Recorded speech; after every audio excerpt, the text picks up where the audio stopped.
My people, Africa to the world, na correct matter. As we dey full ground so, as Naija or Africa dem, e don reach make we start to reason the matter of our voiceover industry well. Time don reach make we start to check our Sokoto for wetin we dey go look for Sokoto. Originality na better thing o. Our voiceover, our idea, our style, our content, our kind work e suppose full internet too. How we go take run dis matter na? Na all we hand e dey o.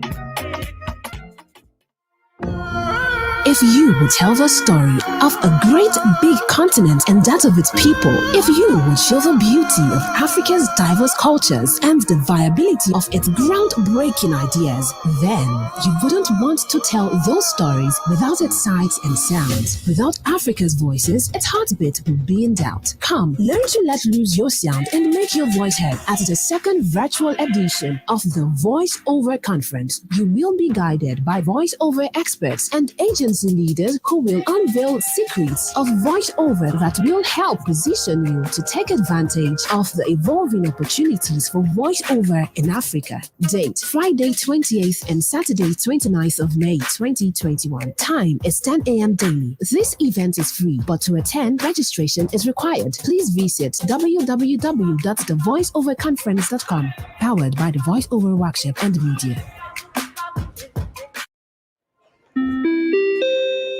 Thank you for getting aboard this flight, the Voiceover Conference 2.0. We will arrive at our final destination by 1 o'clock p.m. Your pilot at Voiceover Workshop is a capable hand and... Just chillax and take your palm wine or a cool bottle pack of juice because you got nothing to worry about. Ingo?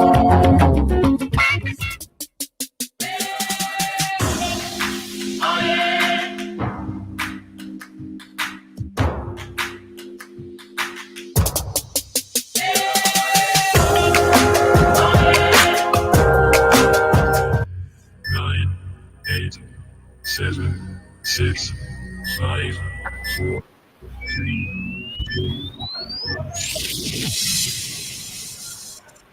Welcome to the Voiceover Conference 2.0, evolving opportunities for voiceover in Africa.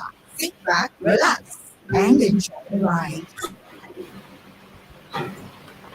Hello, good morning, everyone. And welcome to the second day of the Voiceover Conference 2.0. My name is Faith Afolabi, and I'm the MC for today's event. We want to say thank you for everyone that joined in yesterday on our various platforms, YouTube, Facebook, and Instagram. It was a wonderful time we had yesterday. Starting from the first speaker, Mr. Larry Adisa, and then we had Oscar, we had Ngozi, we had Eric. Thank you to everyone who joined in. Thank you for the panel sessions as well. It was an insightful one. We had a lot to talk about the challenges and solutions faced in this industry. Now, today will not be any different because we're going to start on a very good note. So sit back, relax, get your bottle of drink. Once again, want to say thank you to our sponsors for making this possible. So at this junction, I would like to bring on board Mr. Emmanuel Macaulay Afemike to tell us what to expect in today's event. Mr. Emmanuel, ladies and gentlemen, please make welcome Mr. Emmanuel. Thank you. Hello, everyone. Hi. Hello, it's a beautiful day, another day, of course, to rejoice, another day to be thankful to God for his goodness and bringing us here again. I am excited to be doing this, okay? I'm excited to another day that I want to learn and, get to know new things about the voiceover industry, about some of the challenges, about, some solutions that we can bring to the table. Now, if you are a budding voiceover talent out there or you're interested in voiceovers, you need to know that you can join us at the Voiceover Workshop. You can enroll with us. We take you through several trainings that will help you understand more about voiceover artistry. Hook up with us, go to www.thevoiceoverworkshop.com, okay? And on all platforms, you can see us as the Voiceover Workshop. Okay, look for us, talk to us, and we'll show you how to go about it. It's another beautiful day. I am looking forward to a whole lot. We have a lineup of speakers. We have some interesting things today that will change you, that will blow your mind, that will set you on a tone to take on the voiceover industry. You should know that for you to be successful as a voiceover talent, whether a newbie, whether an established voiceover talent, you need to be intentional. It is very important. Intentionality is everything, because for you to sound in a particular way, you have to tell yourself that I want to sound this way. For you to interpret a particular script, for you to take on ideas, for you to start executing things, for you to start marketing yourself, doing the right branding, putting in the right excellence into everything that you do is intentionality. The truth is that there will always be excuses. You will have a reason not to do these things. You will have a reason not to put in more work. You will have a reason not to sound right. But if you tell yourself that those reasons are valid, you realize that they are actually valid, because you get to a point where you have not been putting in the work, and the outcome, of course, will be that you're not the best. The outcome will be that you've not excelled in the way you should in voiceovers or whatever it is that you do. Okay, that is why you have to be intentional. Intentionality is everything. So even at this conference right now, this happening, you also have to be intentional. Do you want to just come here to look at the errors or the things that did not go right? Do you want to just come here and sit because someone told you about the voiceover conference? Do you want to actually be here and you learn so much and you start executing those things that you have learned? You start putting into action those things that you have been taught. What do you want to do? So you either are intentional about it, or you're just here for the fun of it, or you're just here to while away time. It all depends on you. It all depends on your motive and your intention and your intentionality, okay? So sit back, take your pen, be ready to learn. It does not matter what's going on around you. Try to get as much as you can so that you can become a better individual, a better voiceover actor, and do more. This is the Voiceover Conference 2.0, Day 2, and I am looking forward to it. So, if you are ready, we are ready to go. Okay? So you should know that you need to keep learning, you need to keep growing, because we all talk, but some people, they talk more than others and they speak more than others. Where do you stand? All right, have fun. Let me not bore you with a lot of talk. There's so much that's going up today. Okay, so get ready. And my name is Emmanuel Makole Afemi here. God bless you. All right.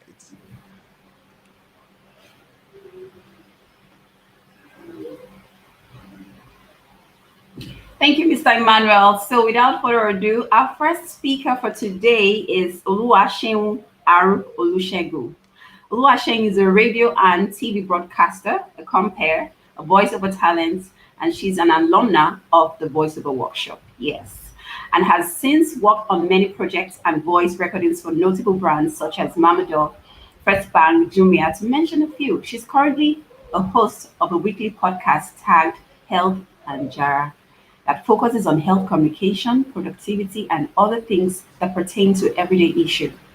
So, ladies and gentlemen, please make welcome Oluwaseun R. Olusegun.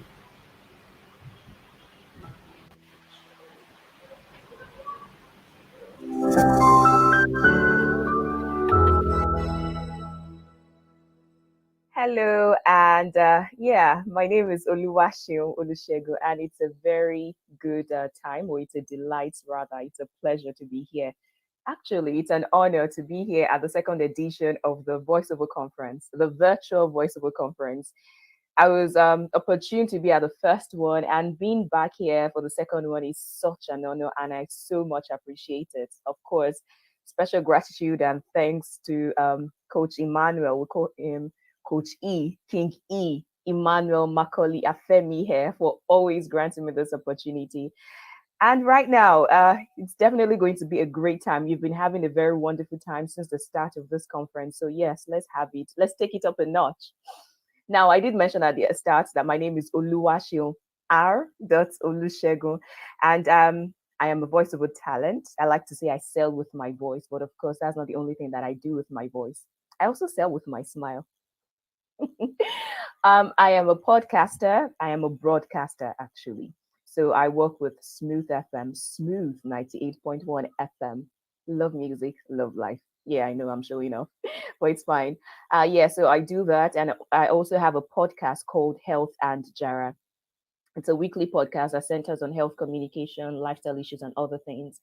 And amidst other things, I'm also a public health advocate and some other things by the side. But of course, I'm not here to tell you all about myself. It's all about the voiceover conference today. And I'll be telling you about my journey so far as a voiceover artist, how I started, how I met Coach E of the voiceover workshop, and how it has been. So I will be telling you some of the things I should know if you're going into the voiceover industry. Of course, I'm guessing you're already in the voiceover industry. Either you have one leg inside, or you have two legs inside, or you're still thinking of jumping. It's totally fine. So I like to start with the story of how I started doing voiceover. So normally when I was growing up, everybody used to tell me, oh, you sound lovely, oh, you sound nice, oh, you speak English so well, I like your accent and all that. I mean, since when I was in primary school, and I didn't get it.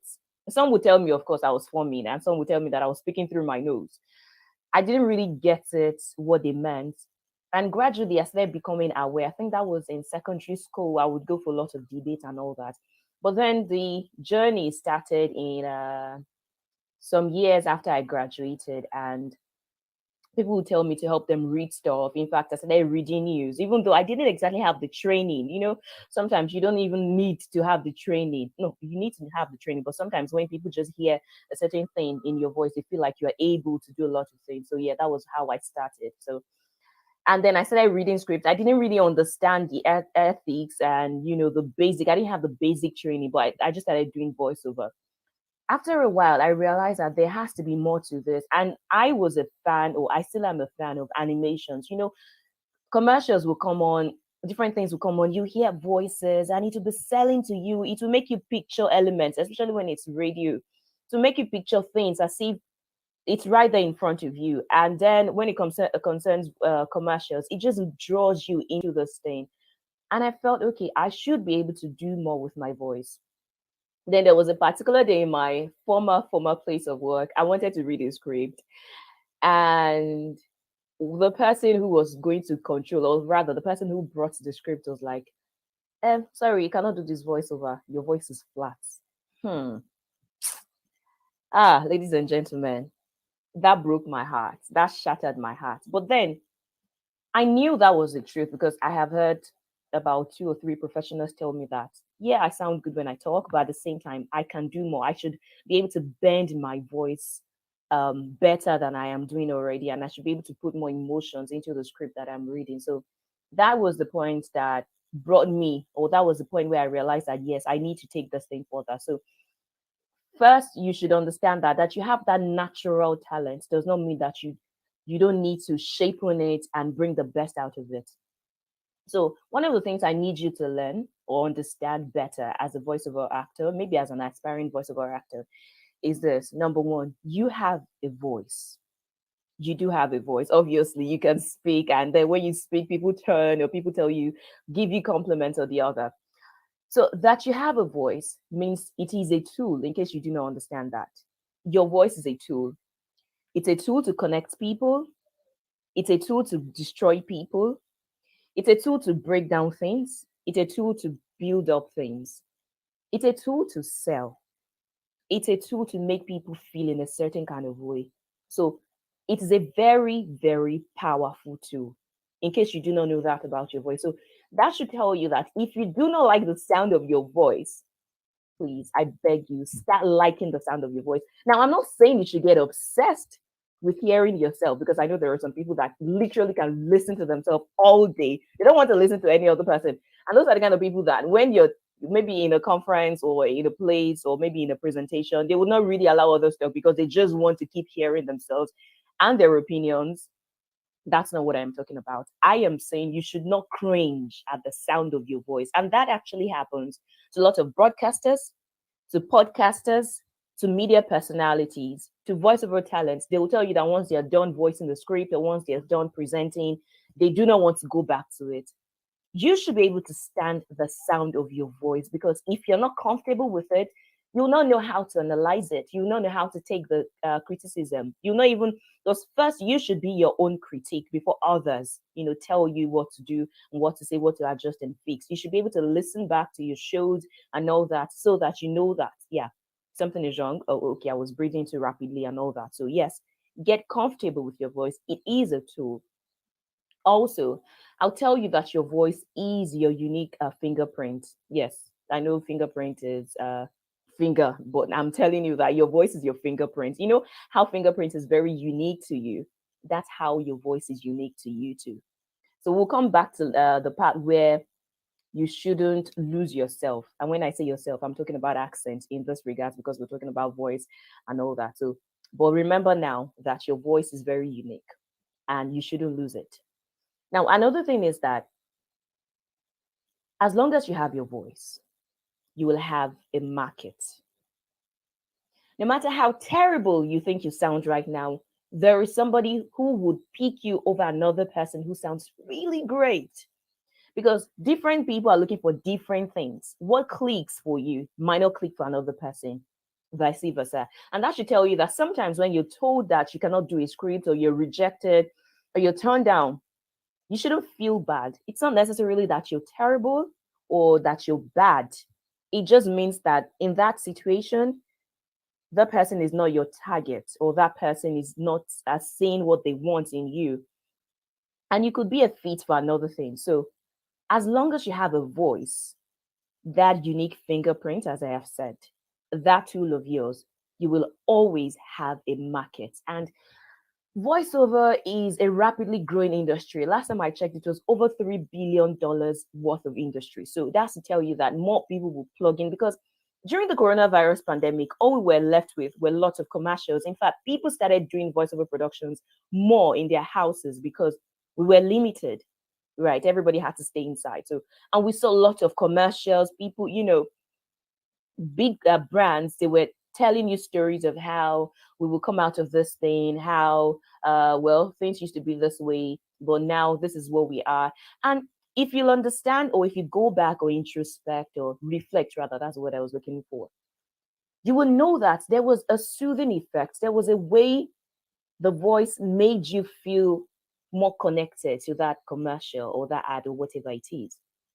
Now, I'll put it to you that chances are that you will watch a piece when there is a voiceover on it, compared to when it's just an graphics, bunch of pictures put together, because the human voice is so powerful. So I'm just repeating all this over and over again so that you know that the voice is limitless and you can explore it to a large extent. So yes, don't cringe at the sound of your voice. Don't hate your voice. Don't feel like you have a terrible voice. Get comfortable with it. If you don't get comfortable with it, you don't know how to work on it, how to bend it, what to do with it. Now, another thing that I need you to know as you're starting out in the voiceover industry is that you need to know your aim. Why? Why are you in this industry? Why did you decide to come into this voiceover industry? Why did you set out to become a voiceover actor, a voiceover talent, a voiceover artist, whatever word it is right now? You need to know your aim, because that aim, number one, will help you to define your process. It will remind you on the worst days when you're not getting jobs, when you're getting rejection, when you're hearing more awesome voices than yours. And yes, that's one thing. You should know that there are people who actually sound really great. You know, the way you listen to some music and some voices just give you goosebumps. That is one thing in life. People will be better than you. You will be better than people.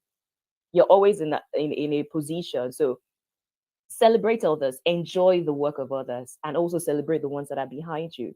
So when you understand your aim, when you know your why, it will help you stick to your process. It will help you define your process so that you're able to keep to it. You are not discouraged. You keep on pressing towards your mark, and it just helps you to be resilient. It reminds you of why you decided to do this thing so that you do not give up, right? And then it helps you to submit to the process, actually, because if you don't know what you want to get out of it, once you get distractions, once you get obstacles, difficulties, and things are just not going your way, you might be tempted to pull out. Of course, you will always be tempted to pull out, throw in the towel, but then remember why you are in it. Are you in it to make money? Are you in it to, of course, we all want to make money eventually, but then are you in it because you enjoy doing it? Money and the reward now, not just money. Whatever it is that your reward is in voiceover industry, know it, because again, it will help you. Then that brings me to something I already talked about, process. It's a very important thing in this, as a voiceover actor, as a voiceover artist, or a talent. You cannot jump the process. You cannot run away from the process. You cannot skip the process. You have to be processed. There are stages in this thing. There always will be the time when you're singing. We started from the bottom, now we're here. Yeah, my rap sucks, but yeah. So there's a time, there's a point in your life where you will ascend to the top. Yeah, at least you will climb up the rung of the ladder. But then you probably are at a place right now and you're looking at the people up there. Sometimes the people up there, in quotes, don't even sound as great as you do. Sometimes you hear a renowned voiceover actor and the person, and you feel you can do a better job. They've paid their dues. That's one thing you should know. So do yours, pay your dues, stay in the process, hone your skills, connect with people, practice on your craft or work on your craft, and you will get there. Right now, you might not be earning anything. You might be earning 10,000 for a script. You were earning 20,000 for a script. Stay true to it, to that process, and there will be times where you will earn millions, because trust me, people are earning millions in this industry for just a script. And when you get to that place, I need you to know that they are not being paid millions for the script. They are being paid the years of experience. They are being paid the connection they built on. They are being paid for their time. They are being paid for a lot of things. So it's not just about the delivery. It's a common joke now. I don't know how to say it word for word, but then there is that joke about how a plumber was called to fix a faucet in a house, and then all he just did was knock a particular tool on the pipe, and things went back to normal. So the owner, the person who called the guy, said, all you did was knock on that pipe to get things working, and you're expecting me to pay you $100. And the guy said, well, you're paying me now, you're paying me $10 for knocking on the pipe, but you're paying me $90 for knowing where to knock on the pipe. And that's how it is. So you can never ever take process out of it. So don't envy. Don't be jealous. Another thing, springing off this one I just said. So if you're not careful, jealousy, envy will have you hating on the person you should be learning from in this industry. Let me say it again. Jealousy, envy will have you hating on the person you should be learning from in this industry. So you cannot afford it. Now, we all know that those things are negative emotions. It will soil you, it will mess you up. Again, it will reduce your opportunities. It will cut you down. It will literally mess you up because it will taint your lens. It will blur your perception. So please don't let it happen to you as you're journeying in this industry. Then let's go to another thing. Now, as you are, one thing I need you to know as a starter or maybe a semi professional in this industry is that you are a media personality, maybe a diction coach, a presenter, a broadcaster, that you know how to speak good English, that you have great diction, that you have a beautiful, sweet, sultry, sensational, rich accent. Does not make you a good voiceover actor. You may have heard that before, but I need you to know again that you are all of that does not necessarily mean you make a great and banging voiceover actor. There are skills, specific skill sets that you need to become a voiceover actor. And that is one of the reasons you need training. You know, when I started, I was telling you about how, yes, I was actually a TV presenter at that time. It was one of the script for a TV commercial. And Did I sound the way I was told that I sound? Yes. But when I come on, I do great presentation. I carry my audience along. I am able to deliver the job. But as a voiceover actor, I was not all that. And I needed to do something more. That's why you cannot take training out of your process, out of this thing. You cannot. You need to be trained and you need to practice. It's one thing for you to go to a workshop or a conference or an academy or anything. You need to retain the knowledge and practice, practice, and practice. Record yourself, listen back to yourself, correct yourself, send it to maybe your mentor, your coach, or anybody, or some of the other persons in your voiceover alumni, yeah, alumni group. So always just have that desire to get better. Again, it boils down to why you decided to become a voiceover actor, because you need a lot of that to be better. Now, my time is gradually running out, but then I need to quickly round up. Yeah, I already mentioned that your voice is your fingerprint. Don't lose it. Now, let's talk about accent. You don't necessarily need to be accented. And now, when I say accented, we all have accents. I am a Yoruba girl. I have my accent. There are times that my inflection is wrong because of my Yoruba roots. You meet a South African, they have the South African accent. You meet a Zambian, they have the Zambian accent, right? You meet an English person, and that's why we are all trying to copy them, because that is their accent. The American accent is different from the British accent, the Scottish accent, the Irish accent, the Finnish accent. Everybody has an accent. Why are you trying so hard to lose yours? Now, it doesn't mean that you should allow your own accent right now to spoil your shine. I just mentioned how I'm a Yoruba girl. Sometimes H factor wants to hold me down, but I say no, ain't gonna be me. Right. So it's where you now have to train deliberately and work on it. So don't be so ashamed of it. Just ensure that you get enough training so that when you have to do a job, it doesn't get in your way. There are people who are now, I'm signed up to different sites, and there are times I get gigs that are specifically for my kind of accent. So what will happen to me if I have tried to deliberately lose it? Of course, you can do different kind of accent. That's also another plus for you. So if you're able to do multiple accents, it helps you. It opens you to better chances of getting different jobs. Say you're able to do the Indian accent or the Hindi accent or the Hausa accent and all that. So yes, it allows you. So one thing you can do is learn how to do more accent, and that takes me to another point. If you are in this industry and you want to move ahead, you don't want to stay stagnated, consume a lot of voiceover content. You have to consume a lot of voiceover content. You can't just stay in your lane and stay on what you have known. Read and just consume a lot of it. Watch animations, listen to audiobooks. Yeah, I'm sure maybe you be told that it's not just the commercials, the TV and the radio commercials that you have. You have different aspects of voiceover. You have animations, you have audiobooks, you have all the hype. You have hype, which is very simple.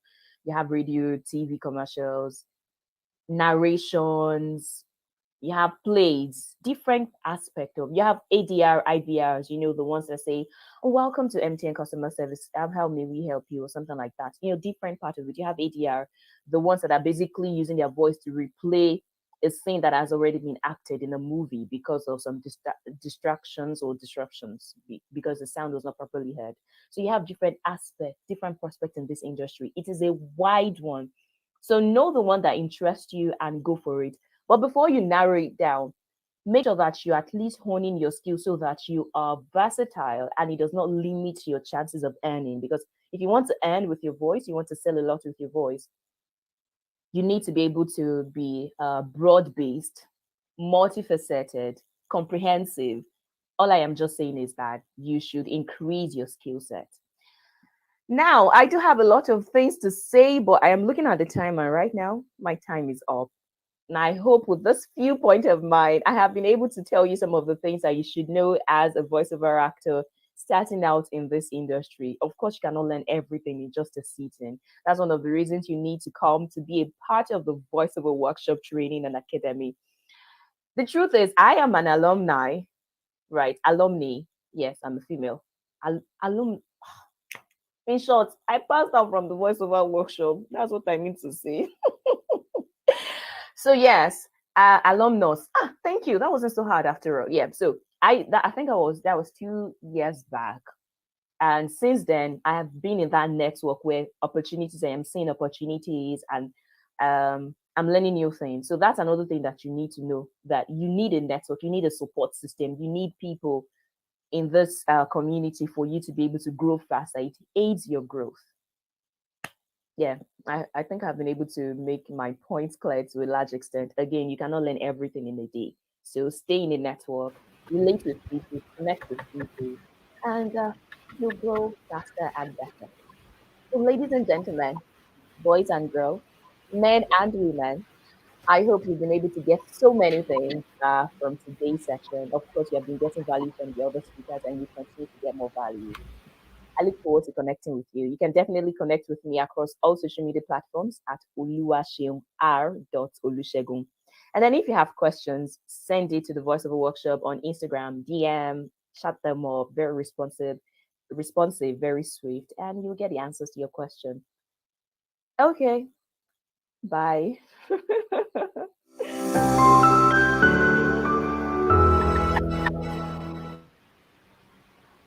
Oh, yes, Oluwaseun, you have been able to convince us, inspire us, push us to use that voice that God has given us to create the change we want. Thank you so much for that wonderful presentation. I learned a lot.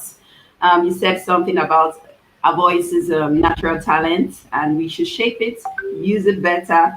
It's a tool to sell, build, make someone feel good or bad. It's our choice to use it well. He said, when you know why you have to use the voice, then it will help you to be resilient with all the challenges that comes with it, and also submit to the process despite the distraction. One final word that line that I got from your presentation is that you said, jealousy, envy will have you hating on the person that you should be learning from. Thank you so much for that inspiring presentation, and we're glad to have you here again. You were here last year, and you are here again this year. Guys, if you need a place to train, feel free, go on to our social media platform at the Voiceover Workshop and send a DM, and we'll let you know when the next training will commence. In the meantime, enjoy this conference. I'm about to bring on board the second speaker. Are we ready? So he is Chukwuemeka Onuku, meaning mouth speaks. So he's truly what he is. He's a casting and creative director, voiceover artist. He's a prolific voiceover artist, casting and creative director, CEO Flame Media Works. He's a founder, Nigeria Voiceover Bank, VOA Africa, Voiceover Conference, VOA Africa, and myreadits.com. He is loaded. He has been privileged to have worked and as a casting and creative director for Nigeria VoiceBank.com since 2012, and is the head of localization for Flame Media Works. During this period, Chukwuemeka casted director voiceover projects in Nigeria, Zambia, Ivory Coast, Ghana, Kenya, and has done a lot of wonderful work in Swahili, English, Pidgin language, Hausa, Igbo, name it. So, ladies and gentlemen, drum rolls. Please make welcome Mr. Chukwuemeka Onuku.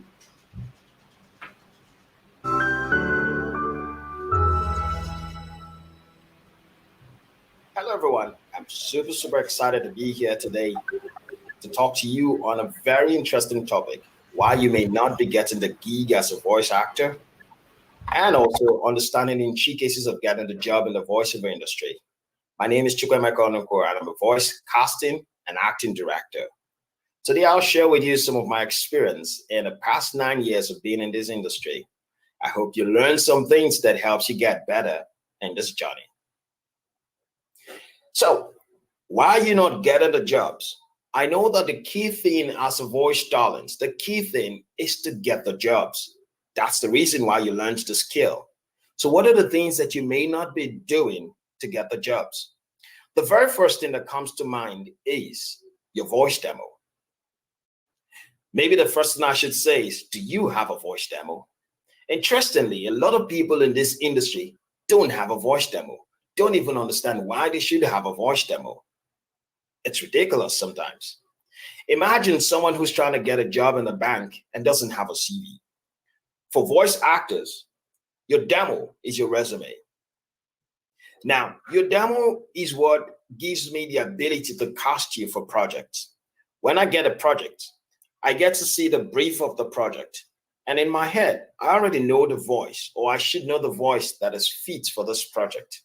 How then do I cast you? You can't come up to me and tell me that you're a voiceover artist and you need jobs, and then you start getting jobs. No, there's a process, and that process is being able to place you in a project that fits your capability. That's why it's important for you to have a voice demo and for you to also share that voice demo. So if you don't have a voice demo today, after this conference, the very first thing you should be investing your money on is a voice demo. That is, if you have gotten the training that is required. It's important for you not to do a voice demo first before you get trained. That will be tantamount to wasting money. So do you have a voice demo? Now, let's assume you already have a voice demo. How good is your voice demo? Does it tell the story of you as a voiceover talent? Does it tell your story effectively? Now, for some people, they have different capabilities in the industry. They can do animation, they can do narration, they can do commercials, they can do audiobooks. If you send me a voice demo, your voice demo should be able to tell me that story of you in 60 seconds. At most 60 seconds. If you ask me, a voice demo should be within 45 seconds because we really don't have the luxury of time to listen to a very lengthy demo. And I actually don't need to listen to a lengthy demo to know if you're good for the job. The mistake a lot of people make in this industry is, or people who are trying to get into the industry, is because they think they have a good voice, then they think that they're good enough for it. I'm looking at how well can you use your voice. That's what I'll be looking at. It's not whether you have a good sounding voice. Everybody has a good voice, depending on how they use their voice. So your voice demo or your demo reel tells me how well you can use your voice, how versatile you are, or what are the areas I shouldn't even cast you in. If your voice demo tells me that you can do narration and you can do animation, I won't bother casting you for a commercial. But if you can do a commercial, you can do animation, you can do narration, you can do audiobook, and your voice demo doesn't tell me that story of you, then you're already cutting yourself, you're already putting yourself on the wrong footing. You're already disadvantaging yourself. So your voice demo has to tell a perfect story of you. So it goes beyond having a voice demo to having a voice demo that tells the story of you as a voice talent. Now, another thing that happens when I tell people to send me their voice demo, people quickly send me an old job they have done. Now, if you want me to grade you based on the old job you have done, it means that you have restricted me to the genre in that old job you did. For instance, you did a TV commercial for Nigerian breweries. Then, and I have a project that is an audiobook. There's no way I can cast you in an audiobook project when your demo only tells me that you can do a commercial. Notice that I'm not listening to your voice. It's not the sound of your voice that interests me. It is the usage of your voice. So when next you're doing your voice demo, when next you're cutting a voice demo, understand that I'm interested in listening to the usage of your voice and the genres you are able to use your voice in. So your voice demo should be able to tell me the story of you as a voice talent. Another reason why you may not be getting the job, and this time I'm speaking to professional voice talents who probably knocked off a couple of jobs. Why you may not be getting the jobs or why people may not be calling you back could be a result of your attitude. When you go to the studio, how do you conduct yourself? Do you go to prove to everybody that you're larger than life? You make it difficult for people to relate with you. It's always exciting when you come to the studio with a positive energy. You must be able to rub off on people, excite people, draw from people while they draw from you. When you come into the studio, people must be able to relate with you. You must be able to say hello to everyone, to the studio engineer. Hello, good afternoon, good morning. Simple courtesy. Even if you're an introvert, it's okay, but you must be able to interact with the people in the session. You must be able to participate in the process. But if you come in egocentric, even if you have the best voice, except there's no one else who can do that job, and there's hardly anyone who is indispensable in the industry. So you must watch your attitude when you come in. If you don't come in with positive energy, people don't really want you back in the session, because there are hundreds of people who can do what you can do. Another thing about professional talents is the fact that they complain a lot. Sometimes they don't even know that they are doing that. And it can be really irritating for a casting director or the producer. You're trying to produce a talent, you're trying to direct a talent, and the talent is complaining. And there's 1,001 things you could be complaining about. You can be complaining about the type of mic. You can be complaining about the height of the mic. You can be complaining about the lighting in the studio. You can be complaining about the script. You can be complaining about the directions in the script. You can even be complaining about the directions of the casting director. No, that's not what you should be doing. If you have a problem with the mic, ask for help with the mic. Tell them what you need done. If you have a problem with the light, ask if the light can be brighter. Don't complain about these things. When you complain too much in a session, people don't want to have you in their sessions again. And the key thing is that you want to keep having these jobs again and again. It doesn't have to end at one job. So why will I call you into my session if you give me a hard time? It is my session. So that's some of the things you need to guard against. Stop complaining. Come with a positive energy. Be excited when you approach a session. Always be excited about it when you come in, even if you're an introvert, because that's the excuse some people make a lot. Oh, I'm an introvert, I don't talk much. It's a creative industry. We talk in the industry. After all, you came to voice, you came to use your voice. So use your voice for other things beyond the script you'll be voicing. Then the final thing I'll be talking about in this area, why you may not be getting the job, is the fact that in the course of my 9 years in this industry, I have found out that a lot of people listen not to understand, but to reply. And that can kill a session. I'm directing you. There's something I want you to do. It may not be the fact that you may be doing it in a different way. That is not wrong. The truth is that in the creative industry, there's really no wrong or right when it's done well. A single thing can be done in several ways, several forms. But the director, the voice acting director, has a specific way he wants it done. And that's the way you should do it. If you think it could be done in another way, okay? After you have satisfied the acting director, after you have satisfied him, then you can introduce another way you think it can be done. Lo and behold, the acting director can even like your way better. And sometimes we get to find out that, oh, there are more ways this can be done. And then we can have option 1, option 2, option 3. Then we give to the client for the clients to choose. If you're that kind of talent who comes in with a little bit extra, the acting director would always want to work with you because he knows that you are the kind of guy who would deliver the project. But if you're the kind of guy who doesn't want to do what the acting director wants, but would rather want to interpret the script in the way you think it should be interpreted, then you are a no-no, no matter how professional you are.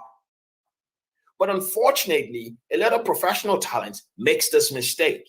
And the acting director wants to avoid them because you can consider them bad business for you.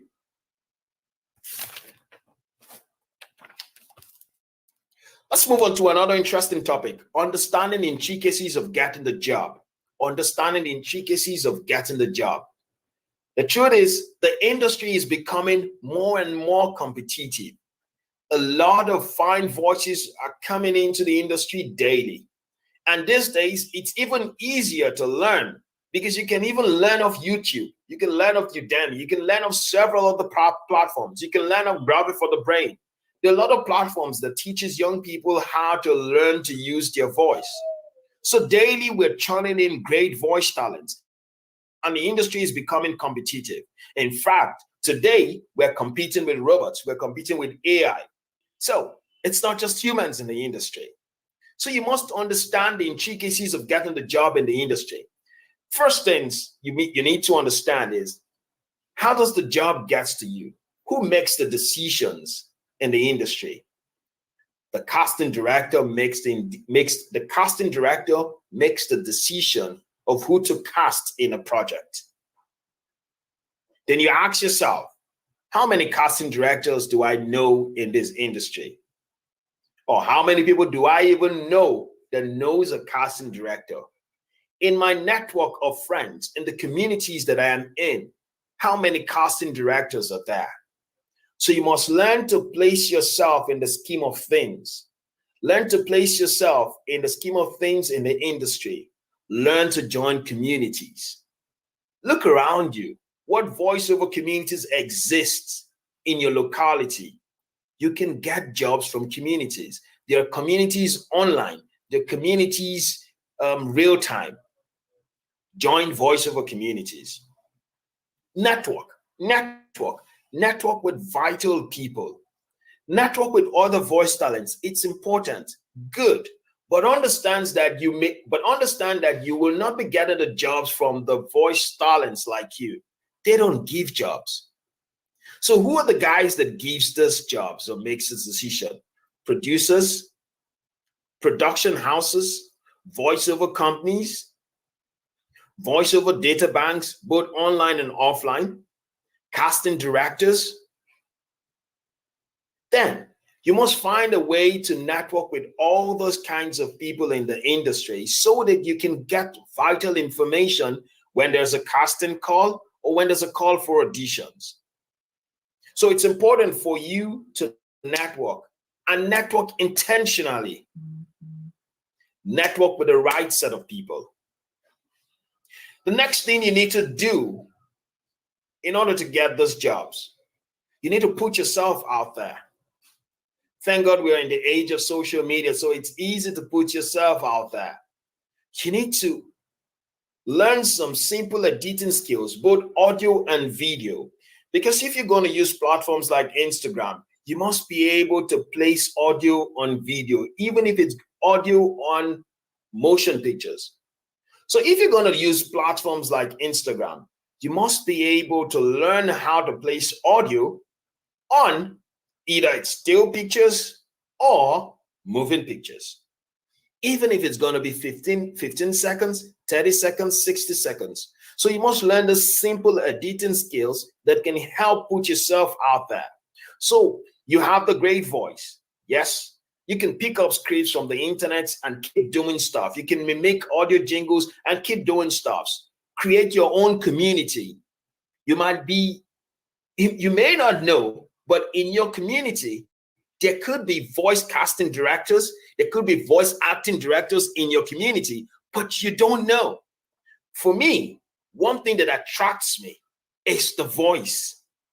So if I'm surfing the internet and I found some lady who's got some amazing voice, I'm quick to add them up because you're vital to me too. You're vital to me, but you may not know. If I have a project and I'm able to cast the perfect voice for that project, my clients are happy with me and they want to give me another job. So it's my business to identify awesome voices. So I surf the internet, finding new voices. A new voice is a new experience to me. But if you're not out there on the internet, if you're not out there on social media, how do I interact with you? How do I collide with you? How do I network with you? How do I get to know that there's such an awesome voice like yours that can give life to my project. So there must be an opportunity for us to meet, for us to interact. And that's because that happens when you put yourself out there. Forget about me. I'm already out there. I'm looking for the next fine voice. I remember an experience I had. I was at KFC. I was trying to get some stuff. It was lunch. And then this guy just stepped in and he talked. Whoa, I looked. Man, you've got a great voice. And he says, thank you. I said, what do you do with the voice? And he says, it's a voiceover artist. I said, awesome. Do you have your demo? He said, yeah, he can send me some. And we exchanged contact and he sent me his demo. I've used him twice.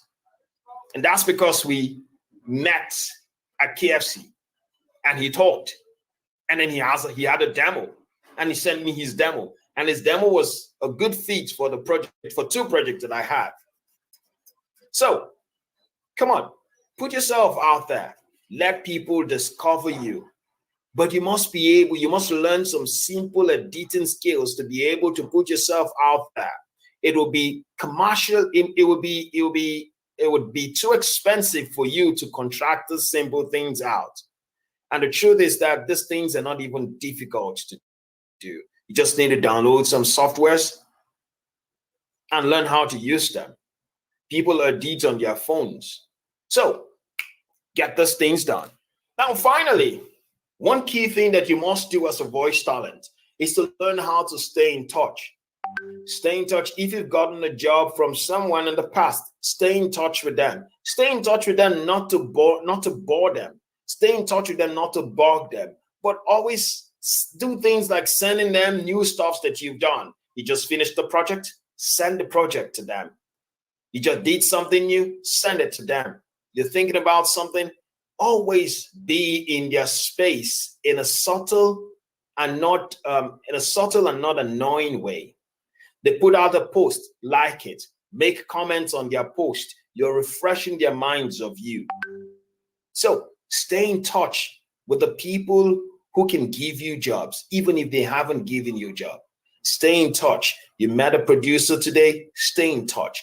Find them on social media. Always find a way to interact with them. Chat with them. Even if they don't chat back, stay in touch because you want the job. You must also learn how to market yourself. Learn simple marketing skills, social media marketing skills that can help sell yourself. Because the moment you become a voice talent, you become a product. You must treat yourself like a product. Treat yourself like a brand. Put yourself out there, and I'm sure the jobs will keep coming. Thank you very much for listening to this session, and I hope that it has been impactful. I hope that it will help you readjust, realign, and do some things that can help attract the jobs and bring more jobs to you. I hope you succeed in this industry. Thank you. My people, Africa to the world, na correct matter. As we dey full ground so, as Naija or Africa dem, it don't reach, make we start to reason the matter of our voiceover industry well. Time don't reach, make we start to check our Sokoto for wetin we dey go look for Sokoto. Originality na better thing o. Our voiceover, our idea, our style, our content, our kind work is supposed full internet too. How we go take run this matter na? Na all we hand it do. Thank you for getting aboard this flight, the Voice Over Conference 2.0. We will arrive at our final destination by 1:00 p.m. Your pilot at Voiceover Workshop is a capable hand and... Just relax and take your palm wine or a cool bottle pack of juice because you got nothing to worry about. Ingo?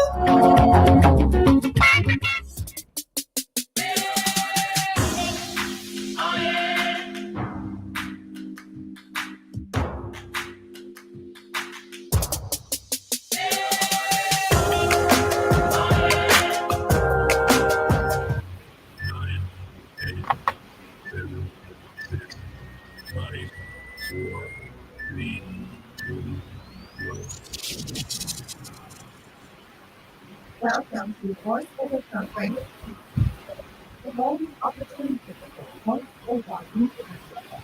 Sit back, relax, and enjoy the ride.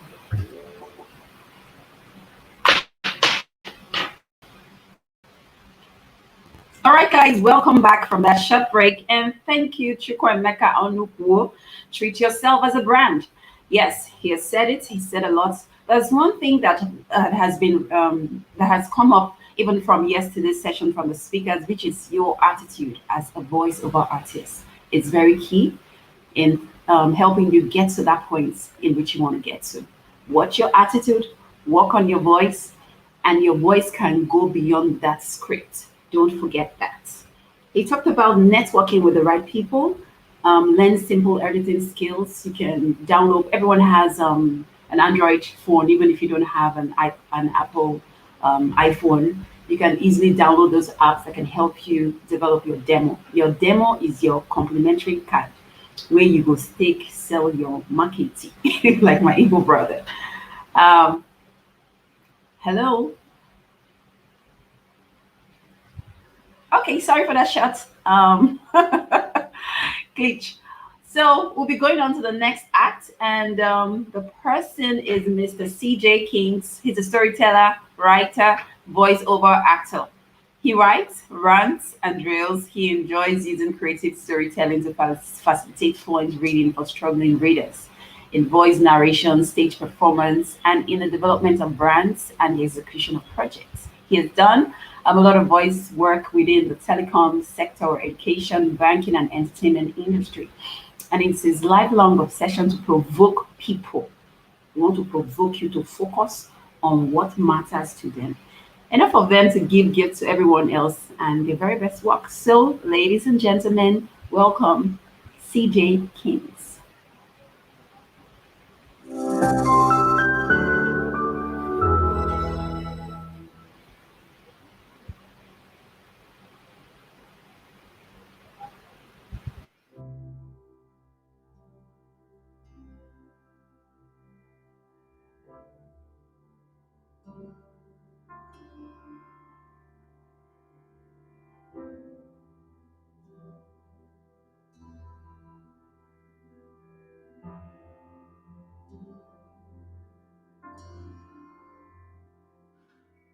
I remember it. In that same dark night, Papa Obiora had just let out a loud cry, breaking through the rickety net door of their apartment. A call had just come in. Obiora had just been shot, dead. A police officer had done it simply because he saw a Mac in his bag and an iPhone in his pocket. If they had just taken that and walked away, it would have been a different story. But no, after some interrogations and some back and forth, the police officer felt insulted and shot Obiora to death. Why would you take the life of another man's son? Why? For Papa Obiora was not just his only child. Obiora was his heir, his only son. And now he has none. He will sing no song on the day that Obiora would have graduated. He will be silent on the day Obiora would have gotten married. He will sing no song on the day Obiora would have called him, saying, Papa, oh, it's a boy. You now have a grandson. He will sing no song.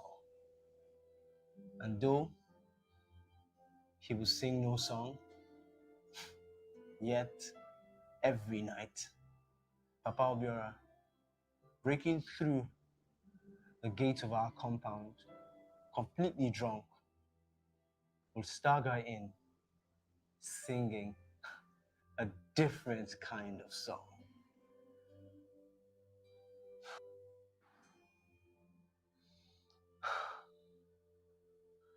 I had had enough that night. It was in the silence of the dark that I heard the sobs of Iya, Bimbo's niece at the backyard. A husband had just satisfied himself, leaving the poor girl broken and in pain. She was left to wonder,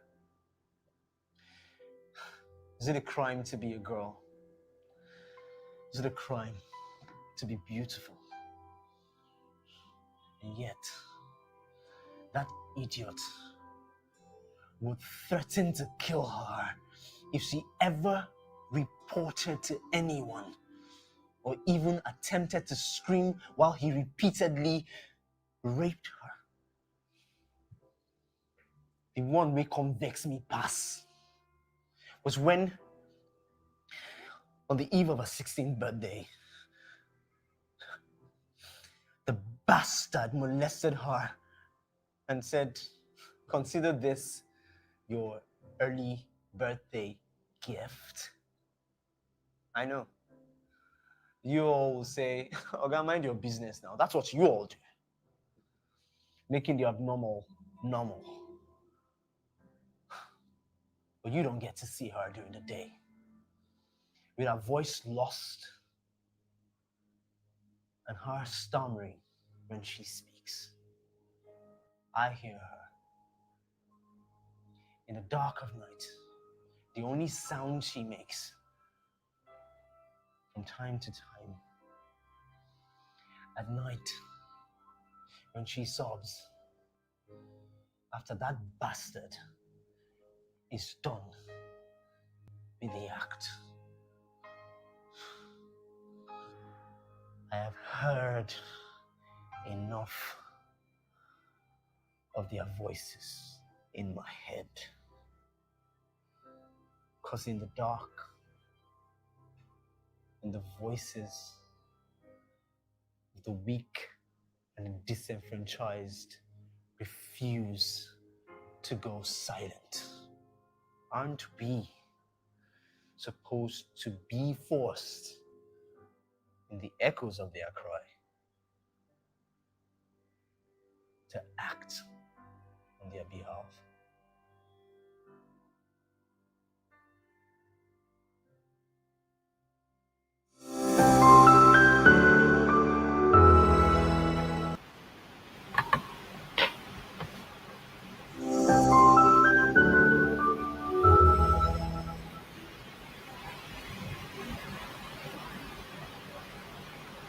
Oh, wow. That was so touching. Kai. CJ, see how you just make me look now?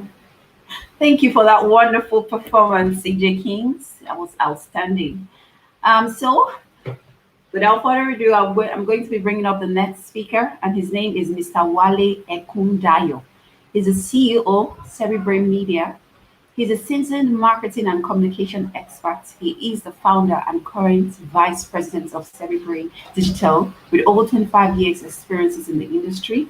He has amassed vast knowledge and insight in marketing and communication. Since Cerebrain is strategically located in 3 African countries, Wale has worked with leading global and continental brands looking to reach the continent of Africa. He has worked with notable brands which includes Microsoft Nigeria, First Bank, EcoBank, Wema Bank, and Wale is one of his notable achievements was running in an aviation for Unilever like Nigeria Lifebuoy brand, which got into Guinness Book of Record World Wealth and has the largest number of children washing their hands at the same time. Ladies and gentlemen, please make welcome Mr. Wale Ekundayo. Thank you.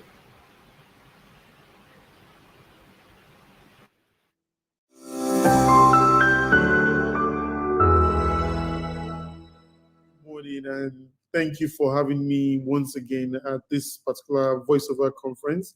The last one was quite explosive. even if it was during COVID. Quite a lot of things has happened over that period, that has made almost like a follow-up from that particular conversation.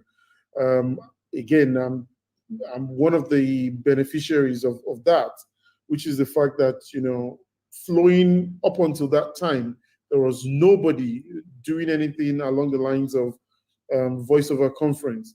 And that being said, we're in a unique space right now. So, but today I'm going to be speaking about understanding your business, branding, selling, and earning. The voiceover conference essentially opened up quite a lot of things to a lot of people. But today I'm going to be speaking generally outside the voiceover conference, which means that the concept of business in itself, which is understanding the business. So I often will say to people that business is the act of exchanging value from one person to the other. But then again, in terms of bringing to the table an exchange, a means of exchange. So I'm selling a pen, which is value. Somebody needs a pen, and then I'm exchanging that for what it is that I need. And in most times, it's usually about the money.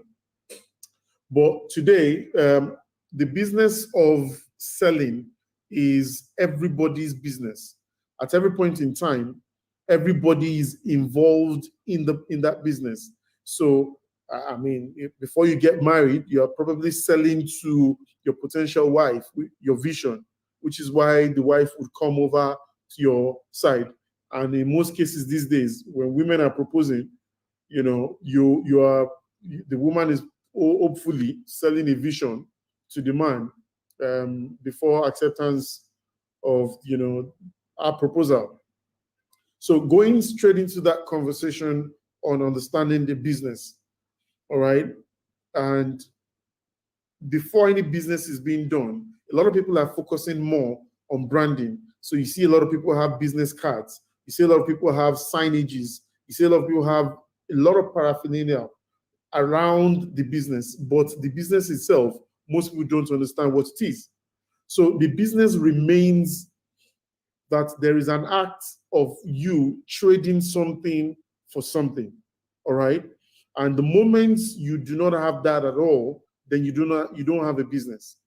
So if somebody comes to you to say, exactly what are you selling, you've got to be able to say to them, I am exchanging a pen for cash, all right?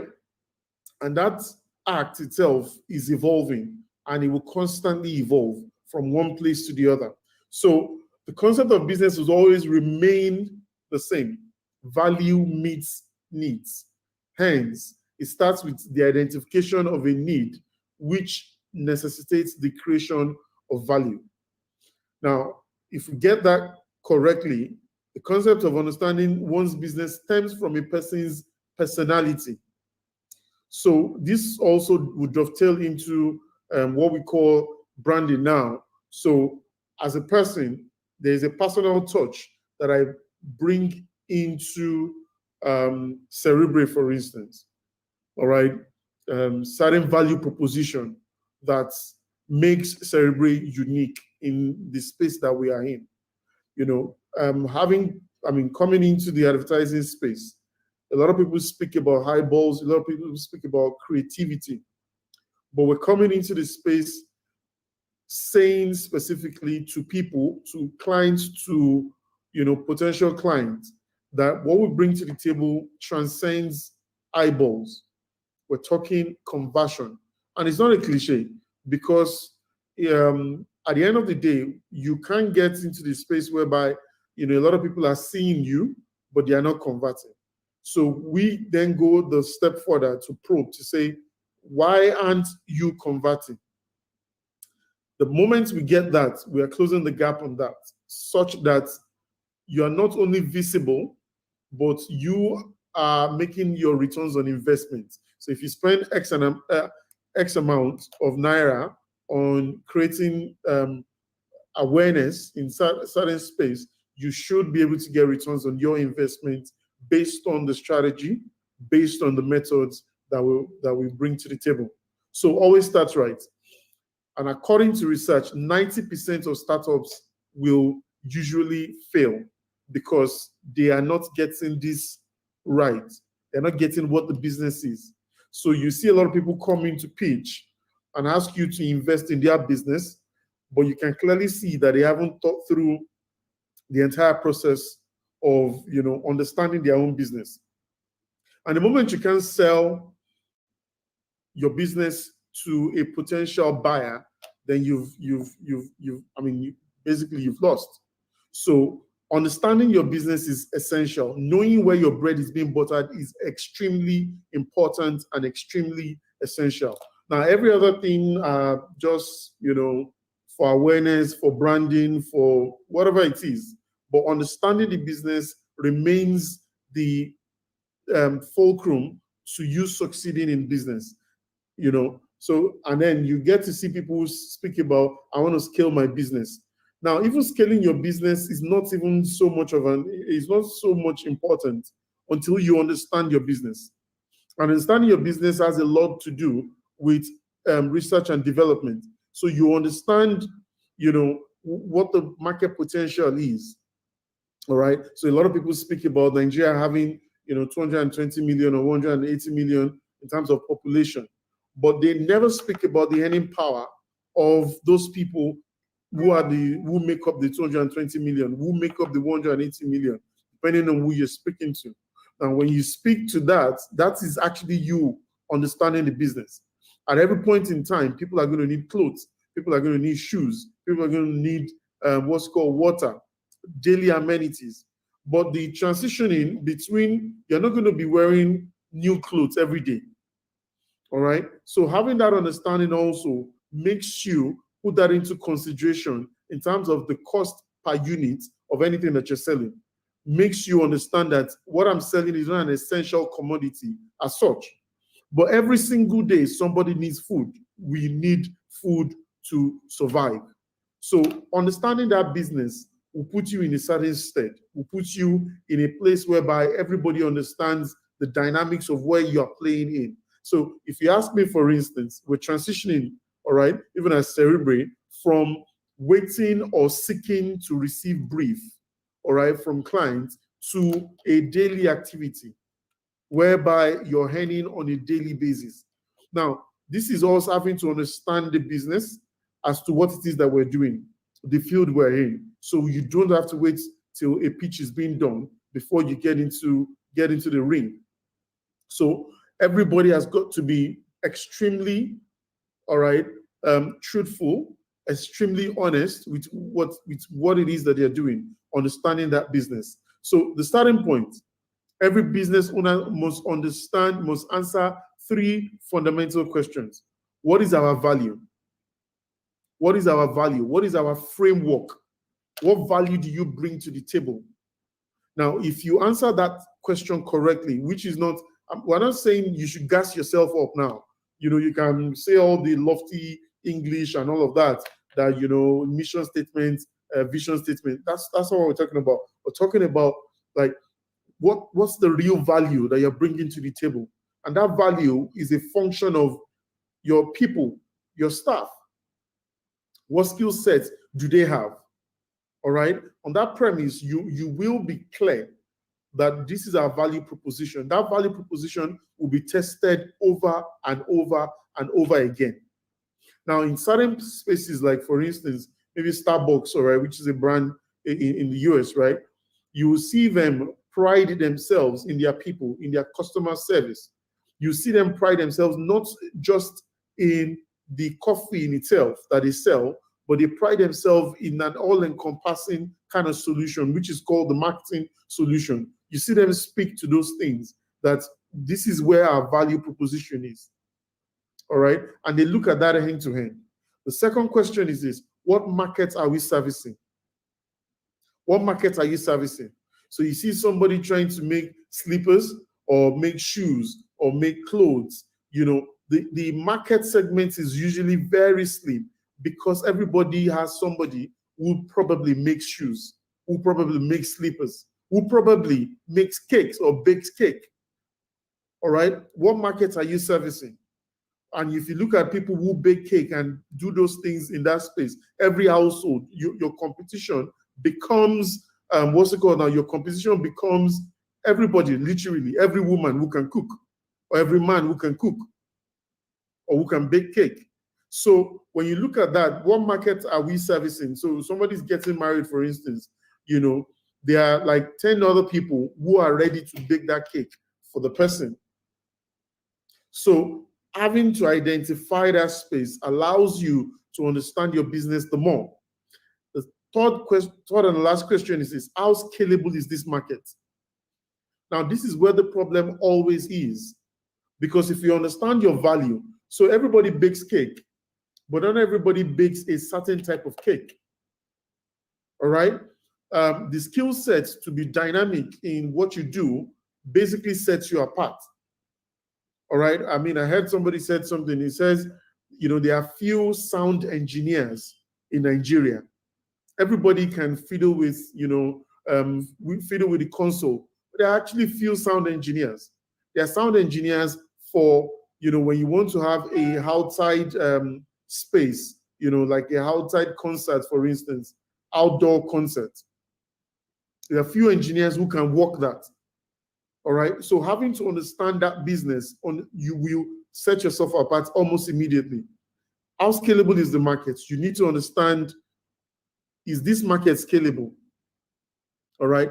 Now, having sorted those things out, branding automatically follows, because once you understand your framework, once you understand your value, you yourself can actually begin to modify those things. In fact, having to understand those things will lead to you probably giving your business name a particular name or changing that name entirely, because the value basically drives every of the other conversation. So the value framework of any business, it is conscience and reason for existence. The value framework, it's its conscience and reason for existence. Having to understand this thing is critical to your business. So the framework revolves around the purpose. What's the purpose? Why am I doing what I'm doing? Is it that everybody else is making money from me? That's why I want to do it. Organization's mission, organization's vision, the core values, and then the structure. Once you understand all of these things, it allows you to get into the business proper. So, you know, you can't come into an organization, for instance, and, you know, the people are scattered. It basically speaks to their value proposition. You walk into a bank, it's a replica of the same. The branches are usually a replica of the same. If there are few changes there, maybe the size of the organization, I'm talking about the physical location now. So primarily, understanding your business dovetails into your branding and ultimately dovetails into your selling. A good product, like they say, sells itself. That's the truth. And that good product now, that good product is a function of a major thing. That good product is a function of the fact that you understand your value. All right? Understanding that value automatically will sell what it is that you're doing. Automatically will get into the place of branding. You then begin to understand if I'm, you know, looking at a color orange or a color gray or a color green. So all of these things have direct implication on your branding, direct implication on your selling, direct implication on your earning. All right? Which is why you see people, although they've abused the word luxury now, you see people, you know, who are in real estate, for instance. Every building now is luxury. But we know luxury when you see one. You know luxury when you see one. You talk about the location, you talk about the aesthetics, you talk about the functionality, you talk about, you know, the ambient. That is when you can feel, smell, touch, value. And that's when you classify those things as what they are. It also follows the earning power of it. I don't think anybody will walk into a Mercedes-Benz or a what's it called now, a Rolls-Royce, and start arguing with them why they should sell the car to you for a certain amount. The amount is almost fixed because you know what it is that you're buying. So when we speak about understanding your business, it's one of the first, and I'm going to be closing out with this, is the major defining factor to your selling, to your earning. In fact, certain people, certain businesses, all you need to do is to go to them and you can basically leverage emotions to possibly get them to do certain things. But it doesn't change the fact that the price is the price.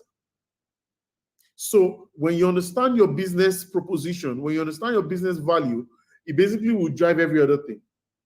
Your branding will come naturally because of what it is that, because of the value that you've gotten from defining your business. All right. But when you do the things that everybody else does, all right, you're going to be placed amongst everybody else. You're going to be placed amongst everybody else. So there are certain people who are skilled in the things that they do, and they've been set apart because of that thing. So the value proposition is key, you know, in terms of what it is that you're doing. I'm going to close with it. Respect the game. So the best foundation for all businesses are built on mutual respect of feedback from the business and its market. This is what sustains the business. So you might, in your own space, have gone through a strategy session and said, this is the value, this is this is that, written all of those things. But then again, the market will tell you whether what you're saying is true or not. Okay, and you've got to listen to that. You've got to respect that. You've got to respect that when the market dictates what's going on, you've got to respect that. Otherwise, you're going to be out of business in a couple of minutes, literally. So the value proposition determines those things, but then the value proposition must be tested. That value proposition that you've gotten must be tested. And testing that value proposition means that you're going into the market and asking people what they feel. You can't say I'm the best, all right? You can't say I'm the best in what I do, but nobody's buying. You see the Apple product, for instance, or even what's it called, a Samsung product. The value they put into it determines the queue, usually when a new phone is being released. And that's where we're getting into. So even for the services that we render, let it be that you've done your due diligence in all that you need to do. When you do your due diligence, you elicit a certain type of response from your customers, from your consumers. Now, at that point in time, when you do all of that, I was watching an article on Rolls-Royce. Up until date, they've not sold more than 5,512 units. 5,512 units of Rolls-Royce. But one cost, per unit cost, possibly erodes all of those things. In fact, some of the things that they do are handcrafted. So what's the value? What's the value? Well, what's the value on your business? You might say, I'm into just voiceover. What's value? I mean, we've heard of Michael Power, the guy who did voiceover for Guinness and went ahead to possibly do a documentary also for them. Now, the dynamics of that business basically shows what is being offered. So when people say to you, is it not just voiceover? You're saying to them that it's more than voiceover. What I'm bringing to the table is research. Every single time you bring an understanding to the table, all right, that goes beyond what the client is asking for, it's only a matter of time. People will then begin to respect you, all right, for the value you bring to the table. So in wrapping up the entire conversation, understanding your business is critical to branding. Do not put the cart before the horse. Or is it the other way around now? All right. So understanding your business, having a serious understanding of your business, where your bread is being buttered, is important. So demarcate and find a niche for yourself. even when a lot of people are in that same space. Set yourself apart. This is what we do. Focus on that. Keep doing that. Test it in the market. Ensure that you're not living in a bubble or you're living in a world of your own. Ensure that these things are being tested. Once it's been tested, stick to it and then keep doing it. Thank you very much. I hope I've been able to pass my message across effectively. If there are any questions, I'd like to take them. Thank you and God bless you. Good morning.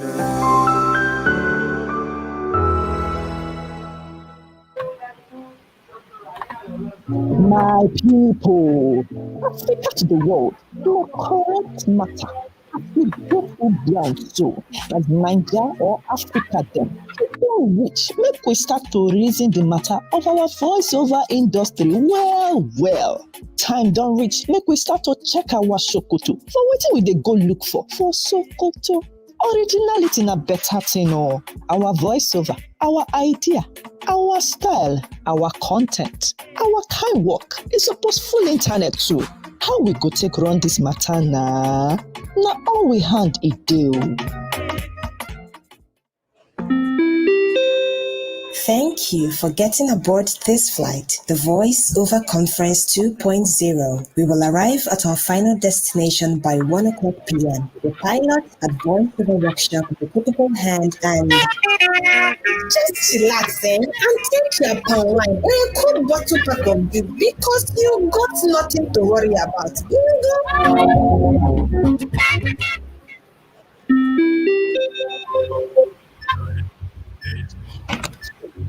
Six, 5, 4, 3, 2, 1. Welcome to the Voiceover Conference 2.0, evolving opportunities for voiceover in Africa. Sit back, relax, and enjoy the ride. Welcome back, guys. Thank you so much, Mr. Wale Ekundayo, CEO of Cerebral Media. That was really insightful. It was scientific. It was research based, and I think this is the meat of it. As a voiceover artist, you need to know your skill. You need to research. Don't say, okay, it's just my voice, nothing. You'll be shocked. Even have a business plan for your voice. Yes, that's it. That's what I got from this presentation. Have a business plan. Put a price, put a tag to your voice, and have something ready. You never know who you will meet next and get your big gigs, like having something with Guinness Books of Record. I listen to their arts, and that voice, man, is something, So we'll be moving on to our next session, and our speaker today will be Mr. Ayode Adom. He's a premium voiceover talent CEO, Hadisel International Limited. He is one of the biggest voiceover talents in Africa and the biggest in Nigeria. Ayode is a premium voiceover artist who speaks English as his first language, 3 West African languages and second languages, Hausa, TV, Igala, and just a smattering of French and Wolof. Wow. With years of experiences, as he has evolved and learned to speak in other foreign accents, such as American accents, Southern and New Yorker, and also sound French and British. Ayode is currently the CEO of Hadisel International Limited. Ladies and gentlemen, please make welcome Mr. Ayode Adom. Thank you.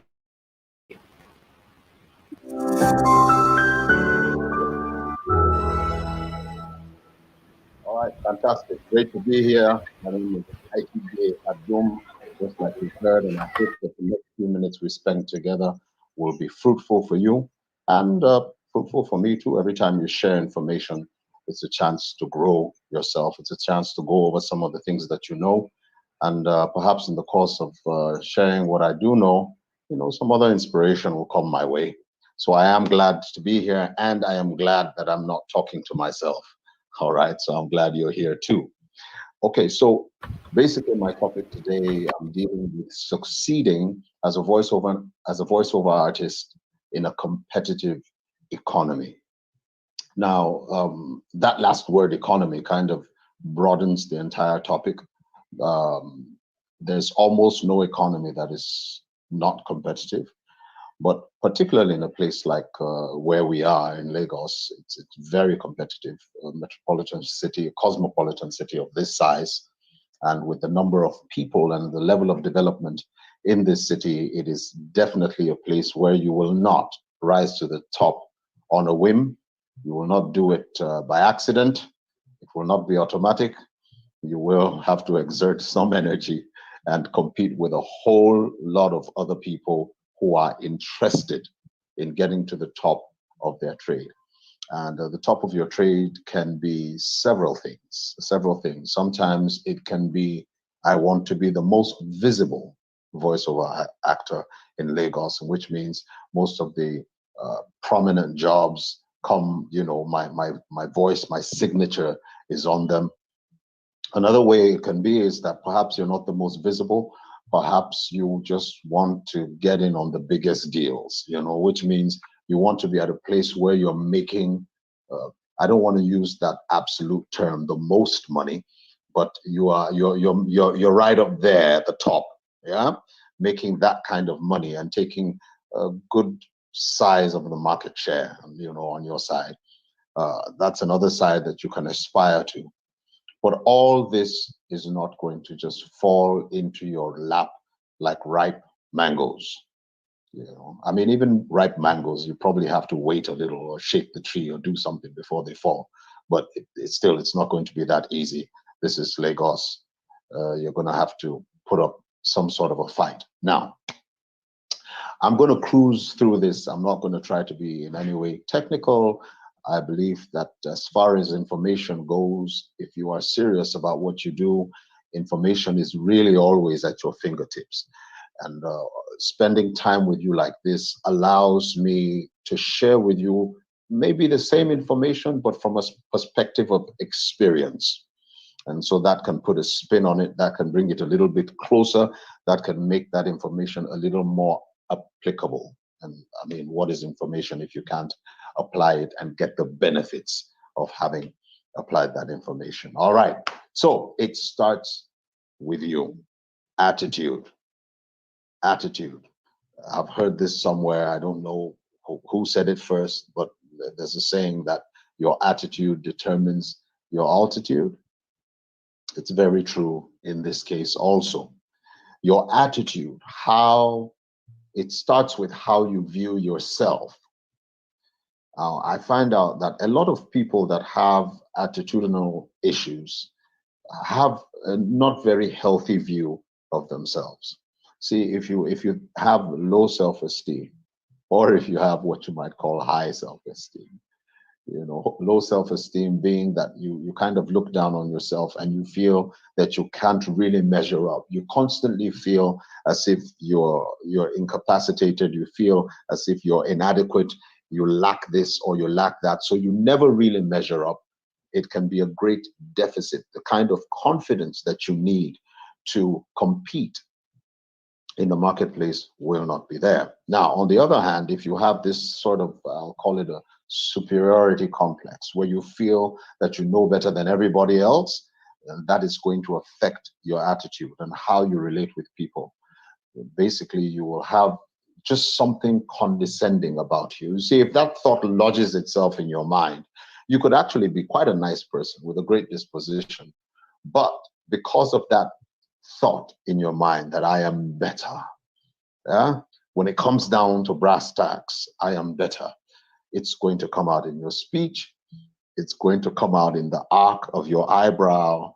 It's going to come out in the look on your face, how you smile, how you gesture, your poise. It's going to leak out that somewhere in there, this person feels that he is superior to other people, and it is a turnoff. So the first place to start is your attitude.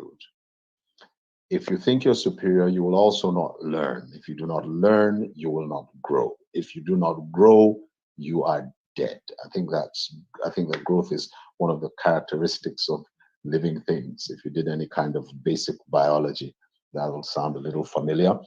All right, so how you view yourself is extremely important. You must be able to view yourself as capable.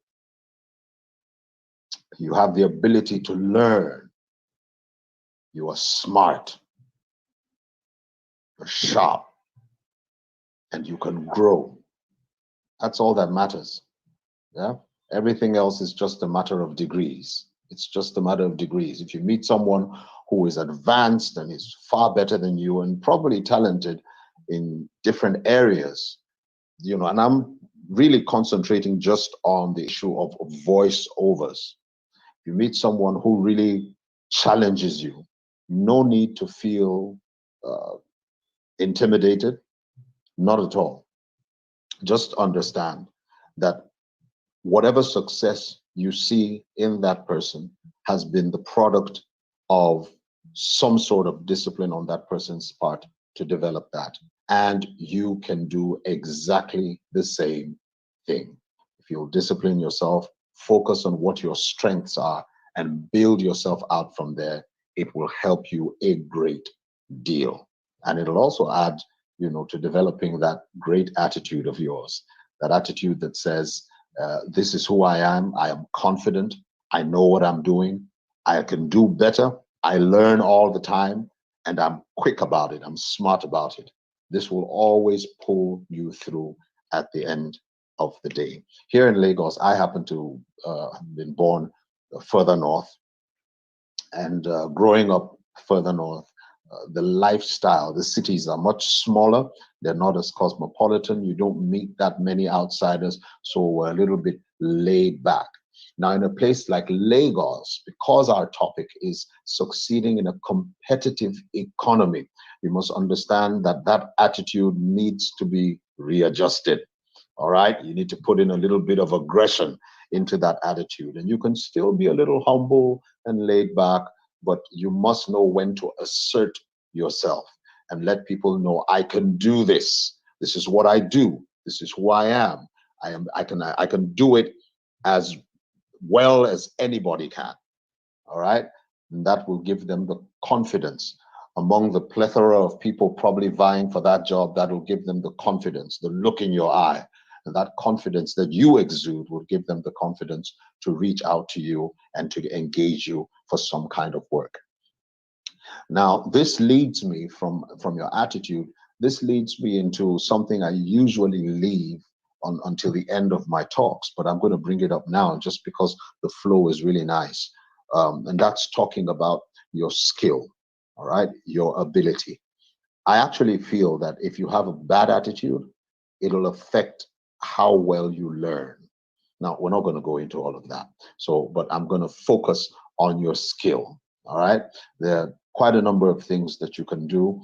Of course, as a voiceover artist, you must understand language, you must understand vocabulary. So your understanding of words must be quite vast. That way, when you come across a word that you're not very familiar with, you know, it doesn't take you by surprise. There should be very few words that you're not familiar with. But I guarantee you, no matter how many words you think you know, you will always come across a word or a phrase that you're not familiar with. Now, the great thing is that, you know, we have Google to come to our aid in many cases. So you can always Google, you can find out what does this word mean, and how do I pronounce this word? How is this word applied? All right. So in that way, you can be very effective in your delivery of a script. All right. So your skill, apart from understanding vocabulary, of course, it'll also involve your ability to interpret a script. So if I handed you a script about maybe a Nollywood script, and it's about a movie, and this movie is a drama, and it's actually a bit of a tragedy. It's kind of a tragic drama. Bad things happen. It's solemn, it's sober, and I give you the script. You cannot read that script with a hyper, you know, voice, and you're talking about, yes, this is the script, this is the movie, and you're going to watch this movie and all the fantastic things that happen in this movie. That is not going to work. You have to interpret that script according to what it is trying to project. What is your client? What mood and what frame of mind is your client trying to get the general public to be in every time they encounter if it's a commercial, if it's a documentary, whatever it is, what is the end goal? For a drama, something that's tragic, your voice is going to be solemn. It doesn't necessarily have to be slow, but it just has to convey that feeling of seriousness. All right, we're going into a time of seriousness, and your voice has to convey that. So another aspect of skill that I love to say this, I say this all the time, and I really love to say this. Skill, especially when it is well developed, is magical. Absolutely magical. And I say this without any controversy, without any hesitation. When you get to the point where your confidence and your skill are at par, which means when you tell someone that I am a voiceover artist and I am good at what I do, and the person says, okay, I'll try you out, and they try you out, and you are able to deliver at that level. Now, even in saying that I am good at what I do, perhaps your pricing also reflects that confidence. You know, they say, how much do you charge? And your charge is a little higher, all right? It's like a premium price, yeah, for a premium voice and premium delivery, all right? You want to be able to go into the studio and match up with you know, with those bragging rights. This is the reason why I can talk the way I talk. But what is interesting about it is that when you get to that point, then you begin to enjoy the power of referrals. You begin to enjoy, it's magical. That's the only way I can describe it. It's magical. People hear you, people hear your work, and they want you. Yeah. Sometimes your voice and your delivery is what the client is looking for to break new grounds with, I don't know, some negotiation or something, or some product that they want to put out. If it's a commercial, you know, that voice, that delivery, that ability to properly encapsulate exactly what the client wants, you know, it becomes sort of like a lucky charm for the client, and so it becomes magical. People begin to look for you. They want your services. They need your services. And most times they will pay whatever you charge.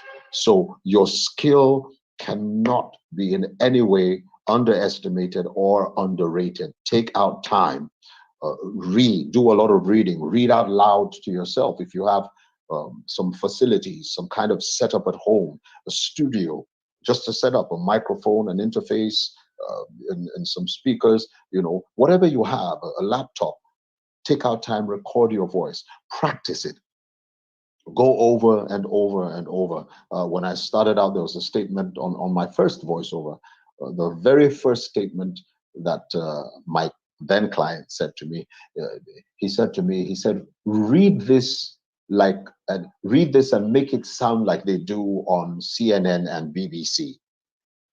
And now I understand what he meant.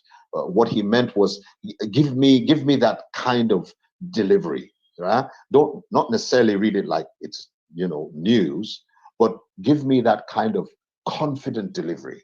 That delivery that makes people confident when they hear you and what you're saying. They're confident. You know, they want to do what you said because they understand, or they believe that you understand what you are doing. So skill cannot be underrated. Your skill is very, very important.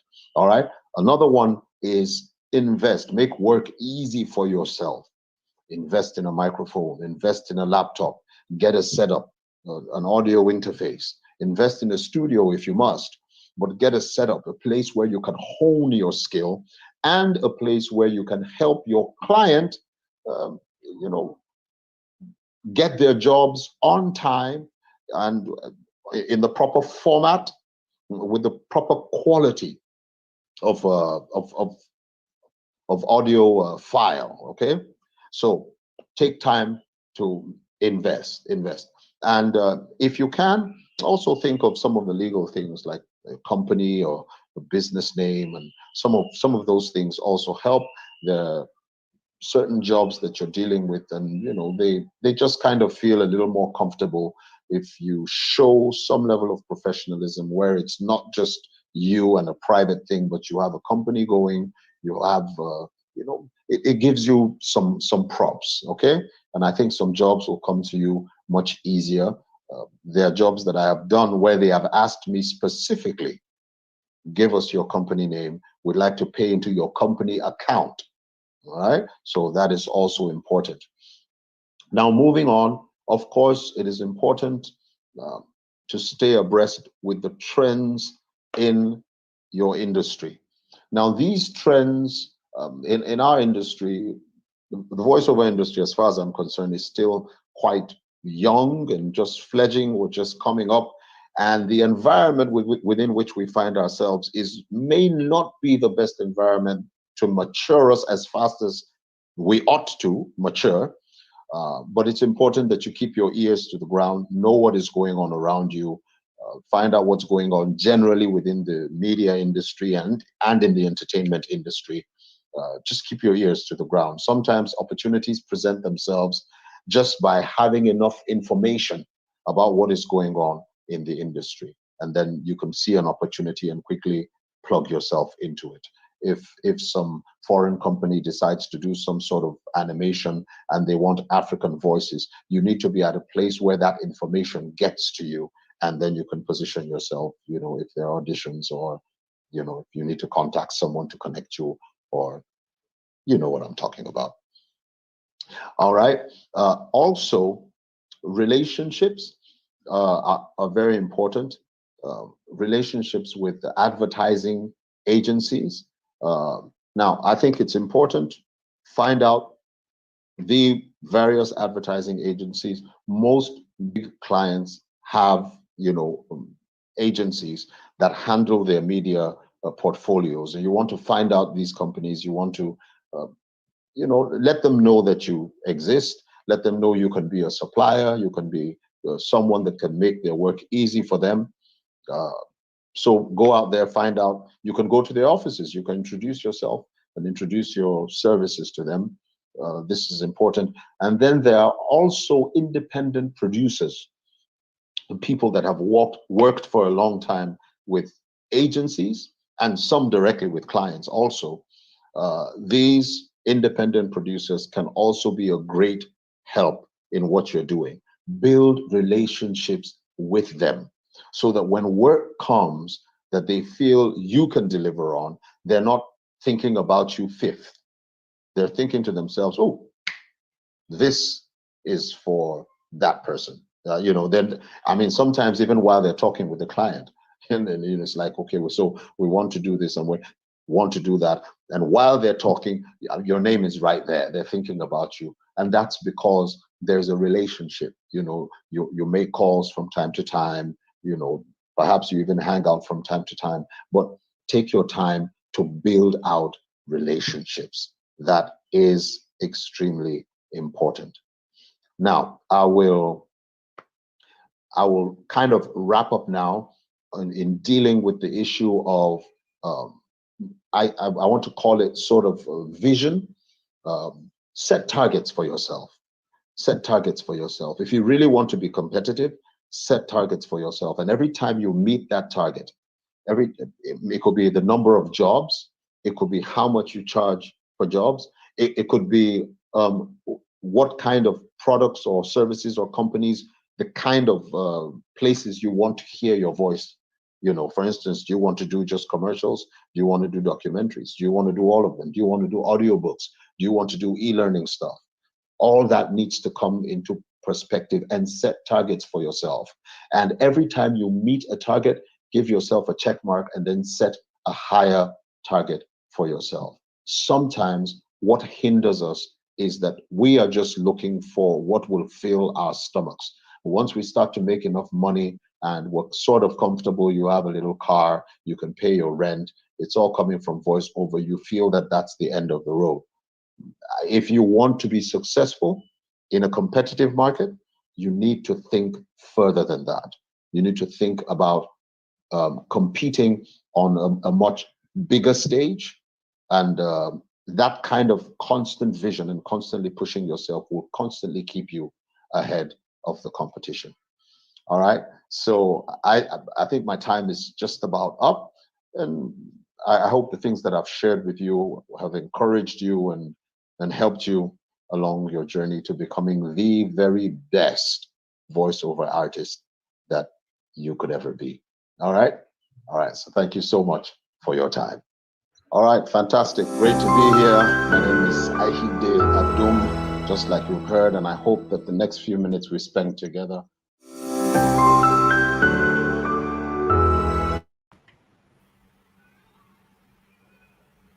Thank you so much, Ahide. Yes, indeed, that session was it for us, and we got a lot from your session today, titled "Succeeding a Voiceover Artist in a Competitive Economy."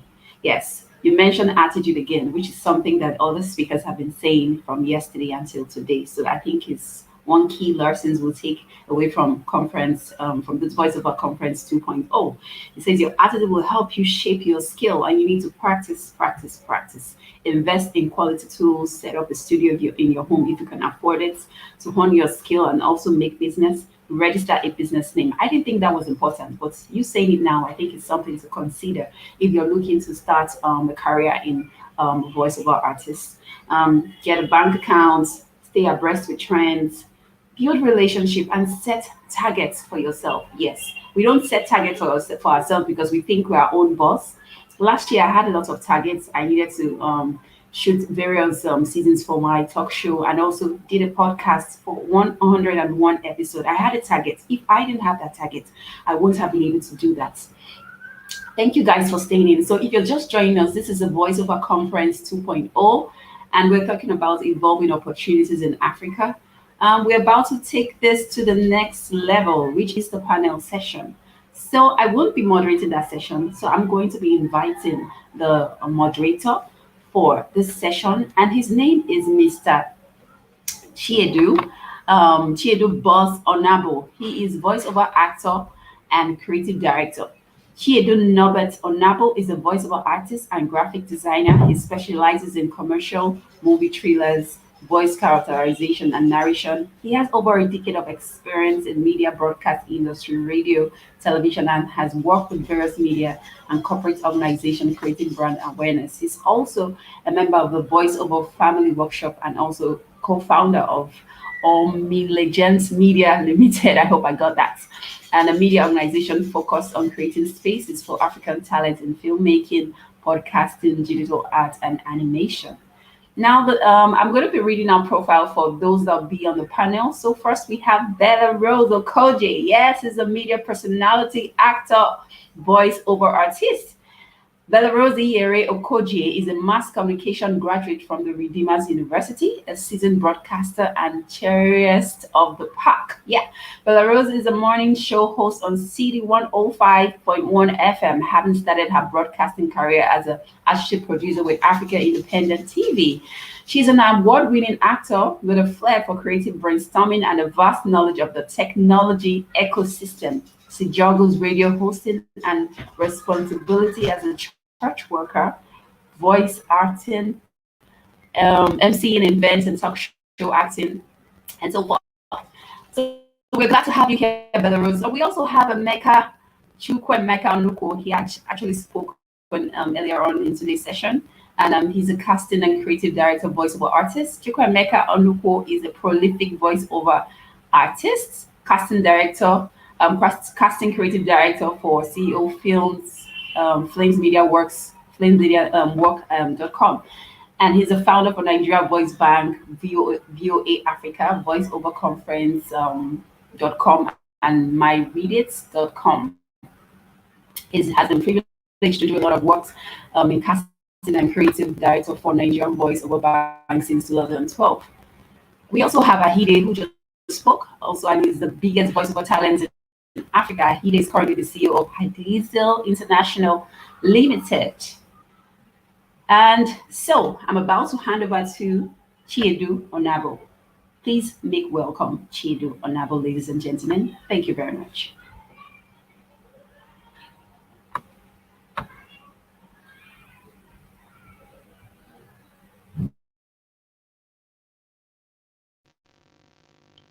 Yeah. I think I'm on now. Yes, good morning. I'm Chiedu Norbert of Nabu, and this is Voiceover Conference 2.0. You're welcome once again. If you're just joining us, we are beginning the panel session. And I've got with me three fantastic people. Unfortunately, we haven't heard her speak. I'm going to practically introduce her once again. Bella Rose Okoji, who, funny enough, was a faculty when I was in the voiceover workshop class. I think she's joining us right now. Yes, she has just come in. Good morning. Hi, good morning. Good morning. Yeah, so welcome. You're the only lady right here, so I had to bring you in first, ladies first as it is. So, That's okay. yeah. So we also have Mr. Emeka Onokwa, who spoke earlier on. He's a voice casting and creative director, and Ahide Adu. My goodness, I would just say I am honored to be in the midst of three of you right now. Welcome, Mr. Ahide and Mr. Emeka. Hi. Pleasure Hello. to be here. Yes. Hi. So Happy to be here. Yeah, welcome. So we're going to be having about roughly 20 to 30 minutes. Mr. Ahide is a busy man. So we're going to be starting with him. Practically, this is just part two of day two, actually, but part two of the panel session. We had one yesterday, and we had a lot of speakers too. So we'll be picking out specifics, really. And I think the way we just get to do them would pass the question and it will just go round, so we'll be able to deal with time as fast as possible. So we're practically looking at the challenges in the voiceover industry in Nigeria specifically and how to solve them. I know we have worked, in fact, we have people on this conference or in this conference who have worked the length and breadth of the country. So we're not just going to focus on maybe Lagos. We know that there are specifics in other parts of the country. I think we have the casting director here who has done a lot with, picking up voices and casting certain people. So from all your perspectives, we'll be putting out, the first question here. There's been a perceived sense of lack of collaboration. And I think this is spanning through the generations, maybe old school and the newbies. So I don't know how that question will be dealt with, but I'm sure it's being perceived. So I'd like Mr. Ahide to start off, and then we go round through to Bella and then Mr. Emeka. So there's been a lack of collaboration and lack of passing on the baton to the next generation. How do we get to solve that problem? Okay, thank you for letting me go first. I hope it's not a ladies first kind of thing, because then it actually was.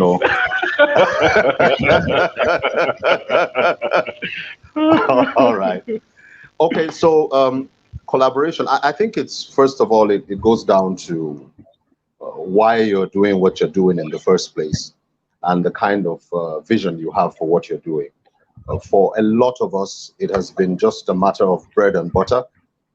And as long as I get my bread and my butter, and you're not getting in the way of me getting my bread and butter, I'm good, And unfortunately, the divide and rule syndrome works on all of us. And what I've seen happen in the industry is that because we are not collaborating with each other, first of all, as voiceover artists, it is easy for other players in the industry to determine, how we are related to, and kind of even to determine the structure of voiceover itself within the industry. And this has done a lot more harm than anything else. I think it's important that we look beyond just the bread and butter in order to solve it. And this is why I've I took time, and I love what the voiceover workshop is doing, because it's creating a platform where we can start to understand that if we are going to succeed the way we ought to succeed, whatever success I think I have had personally, I bet you could be multiplied at least 10 times with proper collaboration. I remember meeting Emeka for the first time and just talking back and forth with him. And I was quite surprised at, the amount of knowledge and experience that he had. Now, I may have been in the industry a lot longer, but you see, he brought a fresh dimension into what I was, what I felt was my turf.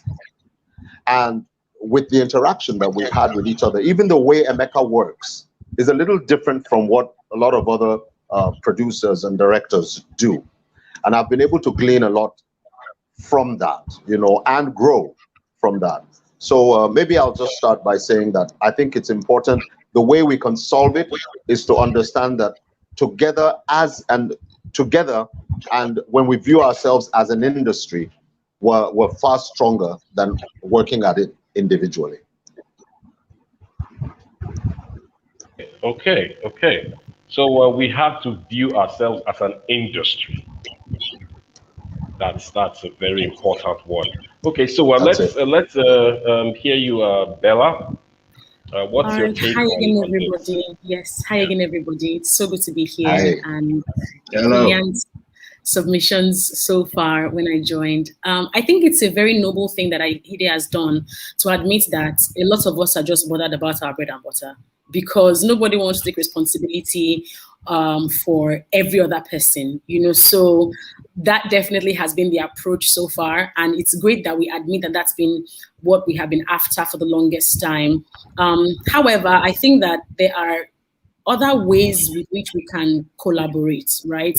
Sometimes we think of collaboration in the context of, let us quote unquote work together, right? And it's the issue of, okay, how can I also eat from where you're eating? But I feel like if the not so exposed voiceover artists also look at it from the perspective or the spectacle of wanting to learn and just, get a foot in the door, it will go a very long way, right? That way, the ones who are established or whatever may not feel threatened, and they will feel a lot more comfortable to whether share tips or just call you up to help them out with whatever it is that they're doing. Let us not also forget the fact that it's easy to ask for collaboration, but then again, if you're going to collaborate with somebody, you are also going to have to tip them, give them money or whatever else it is. And this generation that we speak of, whether it's the millennials or the Gen Zers, there's that sense of entitlement where it's like, okay, if I'm going to do anything at all, even if it's a collaboration, it has to make monetary sense for me. And so there is that restraint that it puts on slightly older guys to say, I don't have money to give this person. I may want to help this person, but I don't have money to give them. So let me not just even bother myself. Let me just keep at it, right? So let us think about that when we ask for collaborative works and all of those things, particularly for those who are not yet established in the voiceover business. And of course, definitely seeing it as an industry is very, very important. And I feel like there was an ad or a teaser that was played while I think some other person was speaking, and it talked about how it is in our hands for us to do what we should do as an industry, as the voiceover industry. And I feel like these are ways with which we can collaborate. What are the kinds of content that we can create that will make different people's voices be heard, right? And their talents discovered. So I think that's also something that we can do. If it's a project that we want to do, for instance, maybe we want to even do a voiceover documentary, for instance. Okay, who are the top 5 or top 10 voiceover artists in Nigeria? They should not even be the ones doing the voiceovers for that documentary. Let it be other people who do the voiceovers for that documentary. So things like that. Or, okay, we want to do stuff that is pidgin oriented, for instance. Then we can say, okay, let's collaborate. Let's get somebody who can speak pidgin English to come on board to do stuff like that. So yes, we need to think in the direction of content, right? Because that will also help these collaborative efforts to shine and be heard by the people who matter. Okay, so that will be developing content that would encourage collaboration, yes? Okay, okay. So, Mr. Emeka, over to you, sir. Okay, I will pick up from where Ayede left off. One of the things I've noticed in the industry, that is, if we have an industry here, one of the things I've noticed is that there's a subtle fight for ownership in the industry. And because there's that subtle fight for ownership, or should I even say silent fight, because it's not really subtle when you get into the mix of things. So it is hard for you to have any kind of collaboration, because some people just think that, and this is me being as straight as I can be, because if you want to fix a problem, you have to try to understand the problem. Some people believe that they own this industry. Some think that they started this industry. Some people even feel that before you do anything in this industry, you should consult them. And if you don't consult them, they find a way to mess up what you're doing. So they don't even have an understanding of how an industry works. Then, how can you even talk about growth and collaboration? You find that younger people who are just coming into this industry are already collaborating. They're already forming communities. But what they lack is getting the jobs. They're really not getting the jobs. So they're just doing it for the leisure. You get it? They're doing it for leisure. But this is an industry where you should make money and make good money. So I think the first thing is the fact that there is no unity, there's no focus, there's no strategy, and it is a whole lot individualistic in the industry, in quotes. That's the reason why we really can't collaborate. If we get to understand what we can do, if we even get to sit back and look at what the guys in America is doing, the guys in the UK and the guys in Canada, if we sit back and look at what they are doing, we'll understand that here we haven't even scratched the surface. There's a lot that we can achieve if we collaborate, but we haven't even started. Wow. Okay. Okay. I think I would add table shaker to Mr. Emeka's to Mr. Emeka's titles here, because I know, Bella, you like I was saying earlier on, you were a faculty of mine at I think 2 sessions ago at Voiceover Workshop, and you work with a radio station. I'm sure you must have seen these things that Mr. Emeka is talking about. I also have been in the broadcast industry, and most times we get to, as much as voiceovers are not the same thing with broadcasting and presenting, you are able to veer off and be as versatile as possible. And I have seen these things that Mr. Emeka, you've pointed out, very, very true. Unity, focus, and understanding that you have to build an industry. You're very right, sir. The younger generation are prone to forming that bond. Look at us. Look at what we're doing right here. It's not like Voiceover Workshop has been there for ages, but to the grace of God, we've been doing the best we could in a very short time, bringing so much people together through hard work and understanding that this is an industry we have to build. So Mr. Hide just stepped out. At least he was able to give us a few tidbits before he left. And Mr. Emmanuel Afemi here, Coach E, has just joined in. Welcome, sir. Eshegon, thank you very much. God bless you. Yes, sir. Good to be here. Hey, Bella. What's up? Happy Children's Day. Same to you. Same to you. Okay, so would you like to pitch in on that too, or let me just go on? Well, quickly. Sorry, can I break you a minute, please? Okay, go on, sir. I'm surprised he said hello to Bella and not to me. What's going on here? We have been talking since morning now. Why are you proud? You have to calm down. Let the Lord. Okay, move on. Move on. I just want to be sure I can collaborate with you. No, I don't understand. You just want Yes, collaboration. It's okay. Well, I think like Emeka said something, and I just want to erase that. Nobody owns any industry. It really does not matter. Not be today people they start things. Not be today people they come from middle. Not be today people they finish them. There's nobody that owns especially the voiceover industry. Nobody entirely. Okay, so because of that and bearing that in mind, I think what we need to do is individualistic. I do not believe that if there's a problem that affects everyone, everybody will fix it at the same time. We have to get to a point where we individually understand that there's a problem and we are open to solving that problem. Then we can collectively come together. If not, the problem go all day. Say now everybody problem. They say problem when everybody own. Nobody get the problem. Do you understand? So yes, collaboration is very important, and there are different ways to collaborate. Let's take, for instance, the voiceover conference. I decided that I wasn't going to do a single voiceover for this particular conference. So you hear all the breaker videos, there are voices there. Some of our people did it. The promotional content, the voiceover, someone did it. So these are different areas. All the facilitators came on board and we spoke with them and they said, oh, welcome. That's a level of collaboration. But then there has to be that opening. There has to be different platforms that we start setting up to bring that collaboration and start discussing or talking about these issues.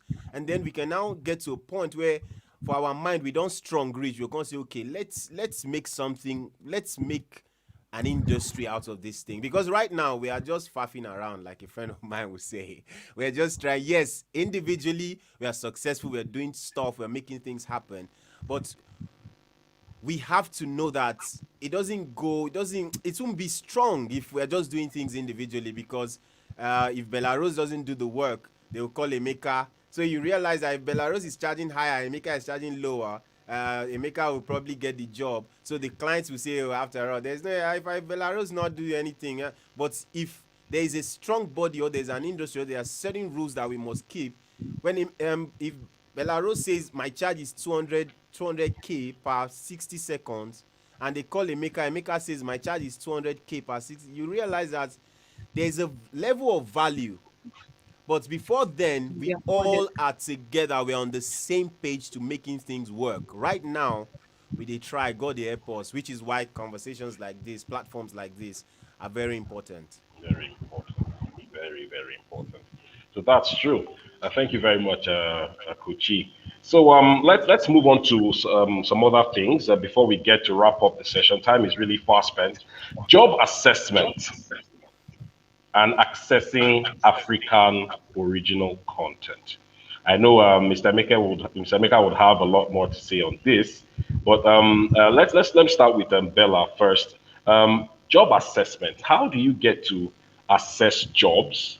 Take, for example, a very good example, if a media agency gets to send you some copy, and then let's say a multinational, that's what this copy is actually, you are going to be putting this copy out for. But then you get to see that there are some, would I call them weirdness or inconsistencies with the structure, with the details of the job? How do you get to assess, give the proper or right job assessments to work when it comes your way? So if I understand your question correctly, in the event that one gets a brief, for instance, and it doesn't exactly look right? How are you able to assess it such that it is standard and it's not of, it's not of low quality, right? Of course. I'll be honest enough to say it's not an easy thing. It is not an easy thing, particularly when you are working with agencies, in my experience, because I've had instances where the copywriter feels like they are the be all know all. So whatever you don't like about the script is your cup of tea. You Half the just have time to they do have it the no way, idea. like you just have to do it the way they have put it there, and it is very sad. Sometimes you see a copy sometimes, and you know where they are going with the idea, and you absolutely love it, but you see the breakdown. You're just like, did these people go to school? Do you understand English? Like there are other words you can use here than the ones you have used in this thing. So in my experience, I honestly don't say anything. If I have access to, so sometimes if I'm working with an agency and the producer, right, has the possibility of making an input, I will be like, yo, I think that, this will sound better this way and all of that. So they then suggest and say, okay, do it that way and then do it the way it is on the script. Right. And then in the event I want to submit it, we can submit your own and not tell them anything. And they may approve it, not knowing that you made an edit to it. So I think there are just subtle ways of making those corrections. But to be honest, about 60% of the time, I make the best of the work. I try to do it in such a way that the errors don't come out so strong. So it's a lot of work on my end because I feel like I need to really understand this thing the way it has been written. I need to communicate it well enough. And I think that in some instances, that is what the client is paying for you to deliver it very, very well. So I that's where some of the skill comes to play, where it's like, okay, how do I read this thing and make people believe it and not sound over at the top? How do I sell whatever it is that they have given me to sell with either excitement or emoting and all of those things. But actually, some of the time, you just ignore and then you try so hard to dwell on your talent to do everything else. Okay. So, what about accessing African original content? How do you, what are the tips or what ways do you get to access original content, either Nigerian or African? So before you say that, before anyone answers that, boss, I think the area of copywriters that Bella mentioned, okay. I don't think we should just let it slide like that. I think No, sometimes yeah, it's of course. annoying. I think sometimes Okay. it's actually annoying because you're writing a script for someone and you don't even understand the industry. You don't know what's going on. Sometimes you can't even speak pidgin properly and you're using words that there's no research whatsoever. You don't even know what's going on. You don't know how this thing is supposed, and you're writing a script, and sometimes they will say they want to be in the studio. Okay, you want to be in the studio, fine and good. Now your transport you go use come. But do you even understand what you are telling me to do? And then it feels like this is not head knowledge. This is not school, not be degree. We are not talking about degree here. Say, okay, you graduated with law and all that. Then you are writing script for me to record for voiceovers for a particular client, and you have a different perspective. They talk law English inside the script where market woman suppose use. And you expect me to voice it. I am going to voice it because at the end of the day, it is what the client wants.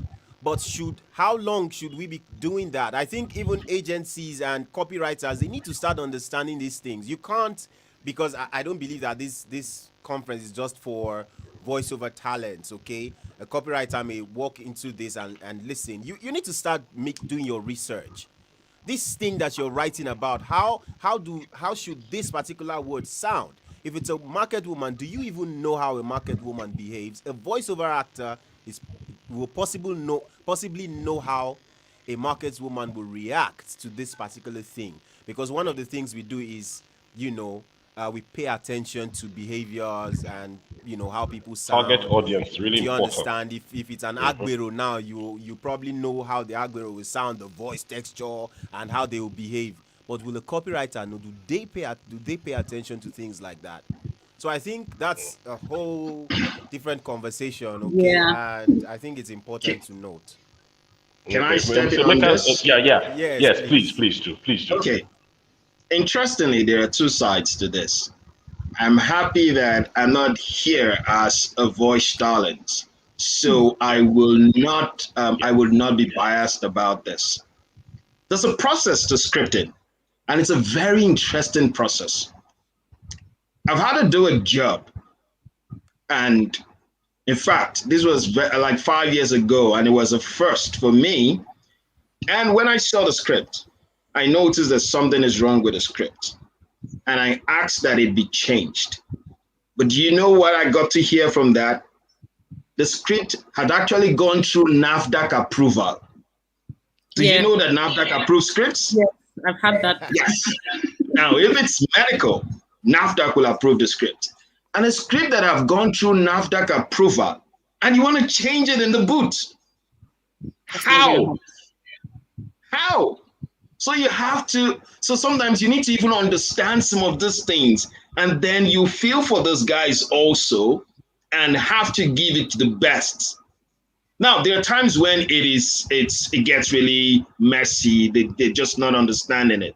Now, that's a scenario. And then another scenario is that for a script to be ready for recording, it goes through series of approval. Mm-hmm. If you're going to alter it in the process of recording, you must do the original script and do whatever you think is the better way and give to the client so they can choose. So even the recording can go through the approval process, and they can agree to alter the script. Another thing is, I work in the localization industry as well. I work in West Africa and I work in East Africa. Now, a lot of the scripts that I work on are not even written in Nigeria. The video is not even produced in Nigeria. It's probably done in South Africa. It's probably done even in Singapore. It's probably done in the UK. Now, these guys have a concept that Africans all look alike. So get some black models to do stuff. Then they send you the script. And I have to localize for Nigeria. Nigeria English. Exactly. Oh, but it's a thing called Nigerian English anyway. No Africans sound the exact same. All look alike. Nigeria looks like it's South African. Yeah, but of course we know. Now, but they even know that. They know that your English is different from the guy from Kenya. They just think that you look alike. So what happens is they send you a script, and I have to translate that script to Igbo, Yoruba, Hausa, Swahili in some context. But the problem is in the translation. There are some words. For instance, in Nigeria, if I say mobile phone, and I say if I say mobile, and I say mobile phone, but if you say mobile phone to a Nigerian, it sinks. If you say mobile to a Nigerian, it sounds incomplete. But mobile is actually the correct thing. So I worked on a project for Western Union, and they say they are using mobile. And I'm saying that locally, mobile phone will connect with your audience because of your target audience. Right. But English-wise, mobile, it's what they wanted. So in that context, you as a voice talent may just feel like this is incomplete. No, this doesn't resonate well. But that's what the client wants. The client is rather going with English than the target audience. But you are thinking that they should consider target audience first. But when it comes to issues like diction or poor English structure, then I think that you should stand your ground in that, because it is your voice. When they listen to it and say, this is a voiceover talent and you can't speak English. So in those areas, I think that, you should be strong about. But when it comes to the script that have gone through approval, there isn't so much you can do about it, but give the clients what they want. Best. Okay, so basically it's there are technicalities to certain copies. That's what it means when assessing a job. There are technicalities that have to be considered. That's what's really important. Understand where the source of the copy is coming from, how the script was written, and do your best to deliver what the client wants. If changes can be made, you can add whatever it is you have, giving the client options, right? I think the case also has Okay, to be so made. Sorry, I think the case has to be made yeah. for clients also who work on the script and ask you to do it different times. So I'm sure we're definitely familiar with that. You have recorded in your mind, you're done, you've gone home, you've slept, and then they say, actually, Oh, okay, yeah, okay, you yes. want to remove one line and change it to, just and then you go back and you record. That has happened to me a lot of times, and you're just like, why? Or they say they give you a Sure, they guys. don't approve the script. Why does that happen? Let's give This is ask also them to You're approve. very correct. Yeah, you're very also correct, the part Bella. You know, where it's also the part where they give you a script that is it's not too wordy, but they tell you, please, we want it to be 30 seconds. But you know that the words it's not too long, but 30 seconds is not visible. But they'll tell you, please help us make it 30 seconds. And then sometimes it's between you and the producer. The producer says, don't worry, I'll speed it up. So just mentioning some of these other things as well. yeah, Meka, yeah. It's an issue with job assessment. Mr. Meka, yes, please. So what Bella just mentioned is not something that should even be glossed over. It's a very it bothers to the fact that you don't have an industry. For every time I have worked with any talent in Nigeria that they have gone and there is an edit on the script, if a word changes, I have paid them for that. And that's the standard process. If it is correction, maybe the talent made a mistake when they recorded it, you bring them back. There is always room for correction. In fact, I leave 2 to 3 days for correction, and I don't charge for that. That's correcting the original script. But once a word changes, it's not the talent's fault. So you must be able to take care of them coming to, usually I pay 50% and I charge my clients a 50% for every time they make a mistake. So whenever I get a script, I always tell my clients to instruct me that this is the approved script. Once you tell me that this is the approved script, anything after that, you can call in during the recording. You always know when I'm recording. You can alter the script during the recording. It's okay. It's fine. It's fine. But afterwards, and that's it. That's what one of the things that the voiceover talent should know, that they're entitled to they're entitled to being paid for corrections that the client is making on the script. So the client also needs to know that you can't be making corrections over and over. You overuse your budget. So if they understand that if they alter the script, they will pay for it, then they will know that they have to do their due diligence before they send their script. So, but when you don't have structures and you don't have industries and an industry in quotes, these things won't fly. Thank you very much, Mr. Emeka. In fact, like I said, table shaking. It's a fact. And thank you very much, Bella, for bringing that up. It's something that we face every time. A number of our clients do things like this, and then if care is not taken, it ruins relationships, which is something that you should maintain in this business. Really, from everything everyone has said, collaboration and unity in building and understanding an industry is truly important. It leads to passing on baton to the next generation, job assessments. Imagine you consulting a fellow voiceover artist, take a look at this thing. What do you think about this? Those are the kind of things that are really important. So we have questions coming in from YouTube, I believe. So we will be taking them while we try to wrap this up. I think finally, let's just touch on how do we access, like I said, African original content? What platforms?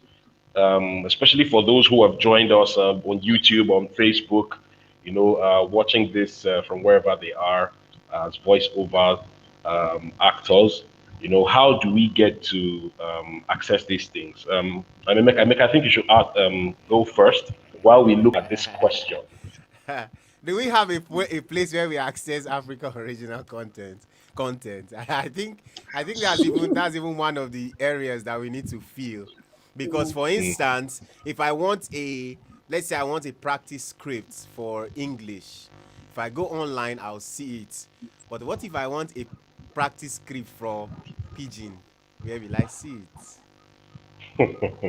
Oh, are you talking about when you're talking about African original content? I don't quite understand what you mean. Are you talking about already done projects, or are you talking about like Emmanuel is talking about? Original content that are ours, just like an instance, something that I just mentioned now. Okay, where do you original contents that are ours? Well, the way it works is you search YouTube to find, but are you actually there's a community? You know, get Maker. If I see one, there's no database. Wait. No beta. Let me understand. If this question say, be like a pigeon. I want to speak inside this question. Pigeon. As I talk like this. Please, let's talk. Yes, please. Okay, I was trying to understand the question. Now I have clarity on the question. Yes, okay. So whose responsibility is it to create a database for you? Nobody virtually has that responsibility. No, wait. Excuse me, sir. I'm going to interrupt. I'm sorry. You can't say create a database for you. You are acting as if you are not part of it. You are part of this system. You can't use that kind of statement. I take an exception to that, sir. Go on. For you. Okay, so your exception is your exception. You can take it, but it's fine. If you're looking for access to local project that I have done, I probably can direct you to where you can find local project that I don't think it's that I have done. That's you consulting me. Now, no, I'm not saying local projects. Our content. We don't have. See this particular thing. You know why I'm passionate about it? Because I understand where the question is coming from, right? I think the reason why we're having this particular conversation or this particular question is because we need to start creating our content that if someone goes online, the person can access things that are related to us, scripts that are related to what we do, for them to even understand the people that we are. And it's not just in my hand or the voiceover workshop, but in yours, Emeka, yours in Bella, yours in Chiedu, and everyone that comes in contact with this particular video. Do you understand what I'm saying? So what I think. Okay. Okay, Meka, please. In that context, I'd like to. Yes. Okay. In that context, I'm very sorry that I will actually disagree with you strongly. All right. You know, I think personally, I think global. I'm more interested in telling African stories. I am more interested in telling African stories, but I don't think that African stories should be told with African accents only. I am not saying African accents. That's what I am saying. I'm trying to get to something. So we create a dichotomy between what these two things. Now, if you're talking about African stories, I'm passionate about African stories. I even have a problem with not being able to access African stories. And I actually have a project, Voiced in Africa, that I am actually designing for African stories and African content. And it's even very commercial. And the intent is to tell African stories to global audience. Now that's different. Yeah, we don't have a database for African stories and all of that. That's what we are saying. That's what we are saying. Yeah, you don't. If you put out the question, it doesn't fall on any single person to take up that responsibility. In fact, it can even be a business. If you think that there is a problem with being able to access African content or African story, hey, create it. Start that it. Is the Maybe thing. collaborate with people. It's not just for me to create. That is why we're having this conversation. It's for who to create them. It's for all of us to start realizing that these things are not there. This is like one of the challenges. Now, over the course of this conference, we realized that a lot of even the Western world, they don't understand generally. I mean, let's come back to Nigeria now. They don't understand generally what Nigeria is about, how we sound, our behavioral pattern, our content, and all of that. They don't understand because we don't have it anywhere. So how would you expect them to get it when we don't have it anywhere? Now you think global, fine. Everybody thinks global to a very large extent. But you need to start from where you are for people to even understand your global story. The story you're telling, where will they see it? So you think global, telling African story, how will they see what you are writing, what you're telling? How? So it's not anywhere, which is what I'm saying. And then it's not just for me to do. I can decide to say, oh, I want to run with it and start a business with that. But that's not enough. That is why we are having this conversation so that you can hear it, Bella can hear it, and every other person can hear it. And we start thinking that, oh, there is this gap. We need to fill it. So I was looking from a slightly different angle, and I may part agree more with the account. It is not one person's responsibility. What I think the challenge here is when someone says they want to be a script writer, right, for films, for instance, okay, they go online. Okay, maybe I want to do movies like Steven Spielberg. Okay, I get online, I search for Steven Spielberg type movies, and I see what his scripts look like because I want to perhaps write like him, or I want to see what a sample script that Steven Spielberg wrote would look like, right? Same thing with someone who wants to be a perhaps copywriter, for instance. You get online and you search for these things. There are resources that are, the internet is awash with these resources. So it is up to you to go and search for these things because the truth is they exist. Now, in the event that maybe what you are looking for does not exist in the format that you expect it to exist, so like a proper database, for instance, where you can go and then you can tire yourself out from, going over content after content, it is now applying what you see or what you have to your situation, right? So you want to be a Pidgin English voiceover artist, for instance, go and read BBC Pidgin English. Pidgin is not even fantastic in my opinion. It reads English when I read the website. It reads English. So that is me going there and I'm reading like, this doesn't really sound Pidgin, but I get where they are going with this. If I were to be the one, I would change this word and put this word. I will do X and I will do ZZ. And then I will voice it and sound like a proper Pidgin English voiceover act and put it wherever I want to put it. Right? So it's not like I'm not going to wait for you to go and upload something on Google, for instance. No. The most I would say is agencies need to do better by updating their websites with projects and campaigns that they have done, both in video, text, and audio formats. So if I want to do I'm like, okay, maybe I should be able to do an MTN advert now. Again, I can get on Google and on YouTube and search for MTN Pidgin advert, and I will see what the PPC looks like. But if maybe Ogilvy, for instance, was the one who did the ad, and I go to their website, I should be able to see that in '98, so Ogilvy handled MTN's XYZ campaign, and I can access the video, I can maybe access the script, and I can access the audio as well. So it is not our responsibility. The more it actually lies heavily on those who call themselves the agencies, the ones who are giving us the jobs to collect all of that, because of course you also know that sometimes you don't necessarily even have the voiceover you did. You hear it on radio. You don't have the copy of it sometimes. You just hear it and you're like, oh, that's me, or sometimes you're able to. But that's the thing. So they are the ones who are responsible for doing that, except you as an individual now wants to do it on your own personal thing. Yes, that's fantastic. Otherwise, it lies heavily on just you doing research and agencies creating a database. Aha! Wow, that's fantastic. I just want to say something here too. Well received, Bella. Well received, Mr. Emeka and Kochi. It's a fact. The truth is, this still boils down to having an industry. And then Nigeria, being specific, we do not have a culture for data. You understand? And that system, like you said, Bella, having a media house or a media agency that does not correlate or keep record of things that they have done or things that are that they have given out to other people to work for them, and other people being able to access. I mean, this is 2021.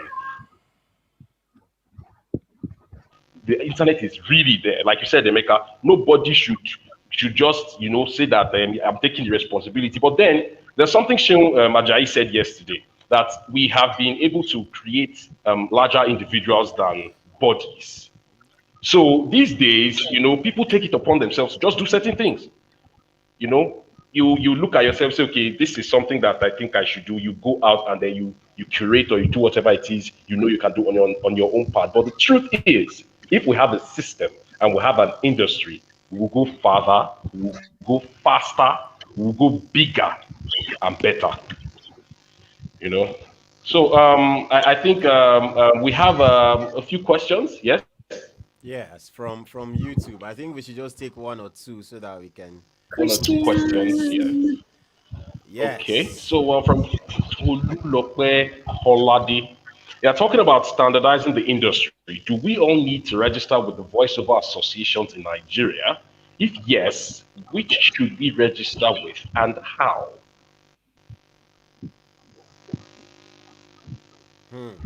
So I think you should take this baton and then pass it to the next. Why am I the one taking it? Let me take it. Let me take it. Okay. I'm not registered with anybody. So to be honest, in this part of the world, to an extent, you are dealing with talent and the grace of God, right? Because that's really it. There aren't major associations.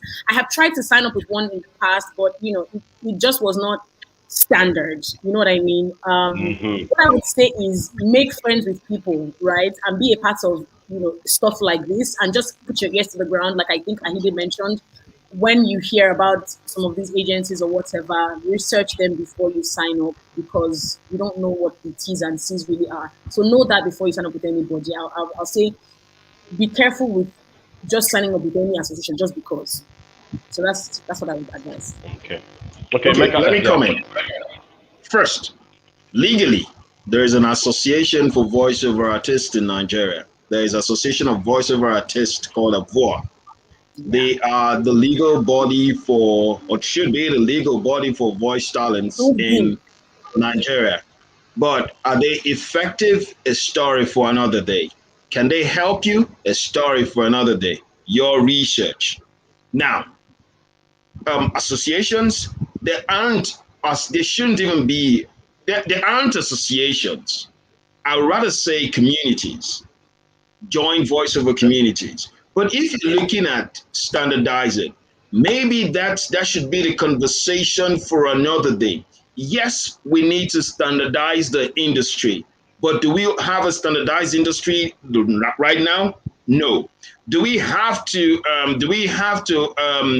engage more with the guys running AVOA to ensure that the association is standardized? Maybe that could be the way. But I also know that in developed climes, you have union and non-union talents, and it's fine. So even though there is an association, you can choose to join the association or not join the association. But the key thing is that there has to be a structure. It beats my mind to hear that someone did a voiceover job and has not been paid for 6 months. It's crazy to hear that someone did a voiceover job today and was paid 10,000 naira. That's ridiculous. That shouldn't be happening today. And it goes beyond an association.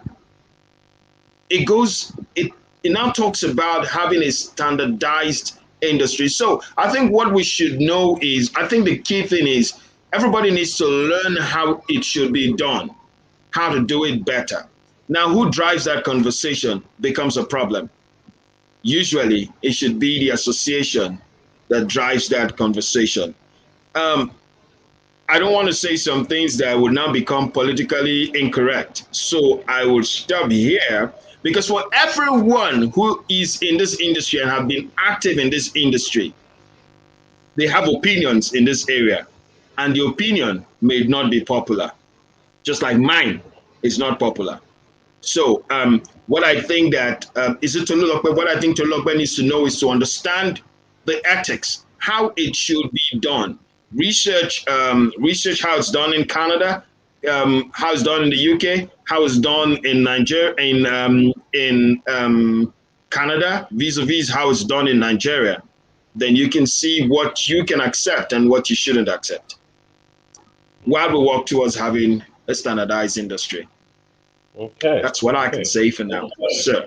That's very, very, very true. Thank you very much. I would like you all to, if possible, drop your social media handles so people could, link up with you. It's part of what we're talking about. So, Bella, could you please give that to us and repeat that before we get to close up the session? Okay. My mic She's was been Yeah, I'm sorry. So I'm at Okay. Belarus Go on Twitter and Instagram. I'm not very active on Facebook. I think Facebook is for old people. I'm sorry. But I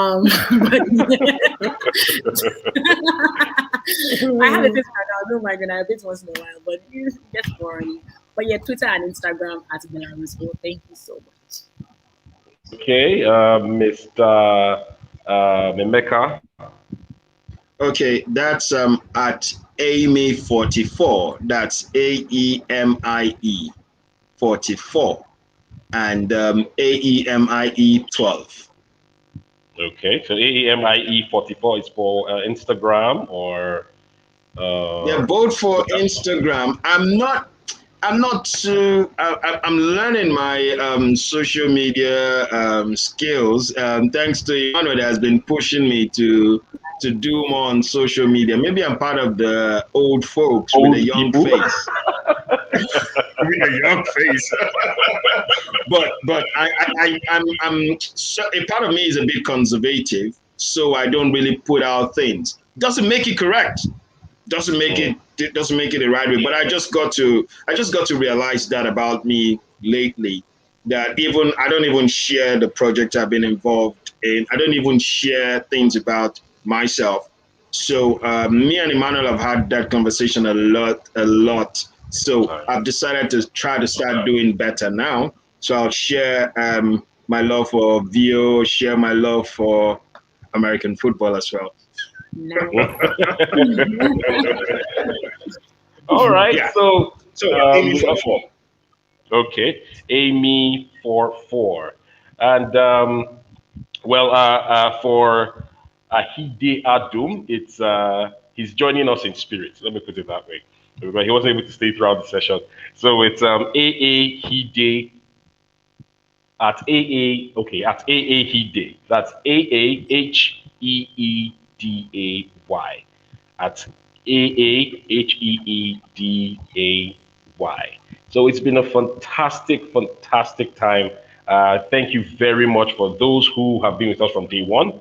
I'm at a loss of words. I can't really even talk so much, but I'm happy that I've been in the midst of a lot of people who have learned from, and who have been able to put out the knowledge and everything you guys have done. Thank you very much, Bella Rose. Thank you very much, Mr. Emeka. The wealth of knowledge has been, in fact, it's just been awesome. Mr. Ahide joining us in spirit. Thank you very much also for this. To Oscar Oyinsa, to Mr. Larry Adisa, to Ngozi, Nkwoji, everyone. It's just been fantastic. Thank you very much. I think Mr. Emmanuel Afemike would be rounding this off. Where is he right now? Okay, he's somewhere in the background.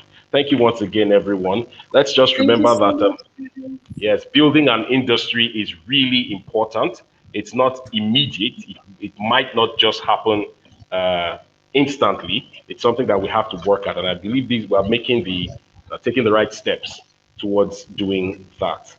So thank you very much. I'll be handing over back to Faith, I believe. And then we get to wrap this up. It's been a fantastic 2 days. Thank you once again, Emeka, and thank you, Bella Rose. Thank you.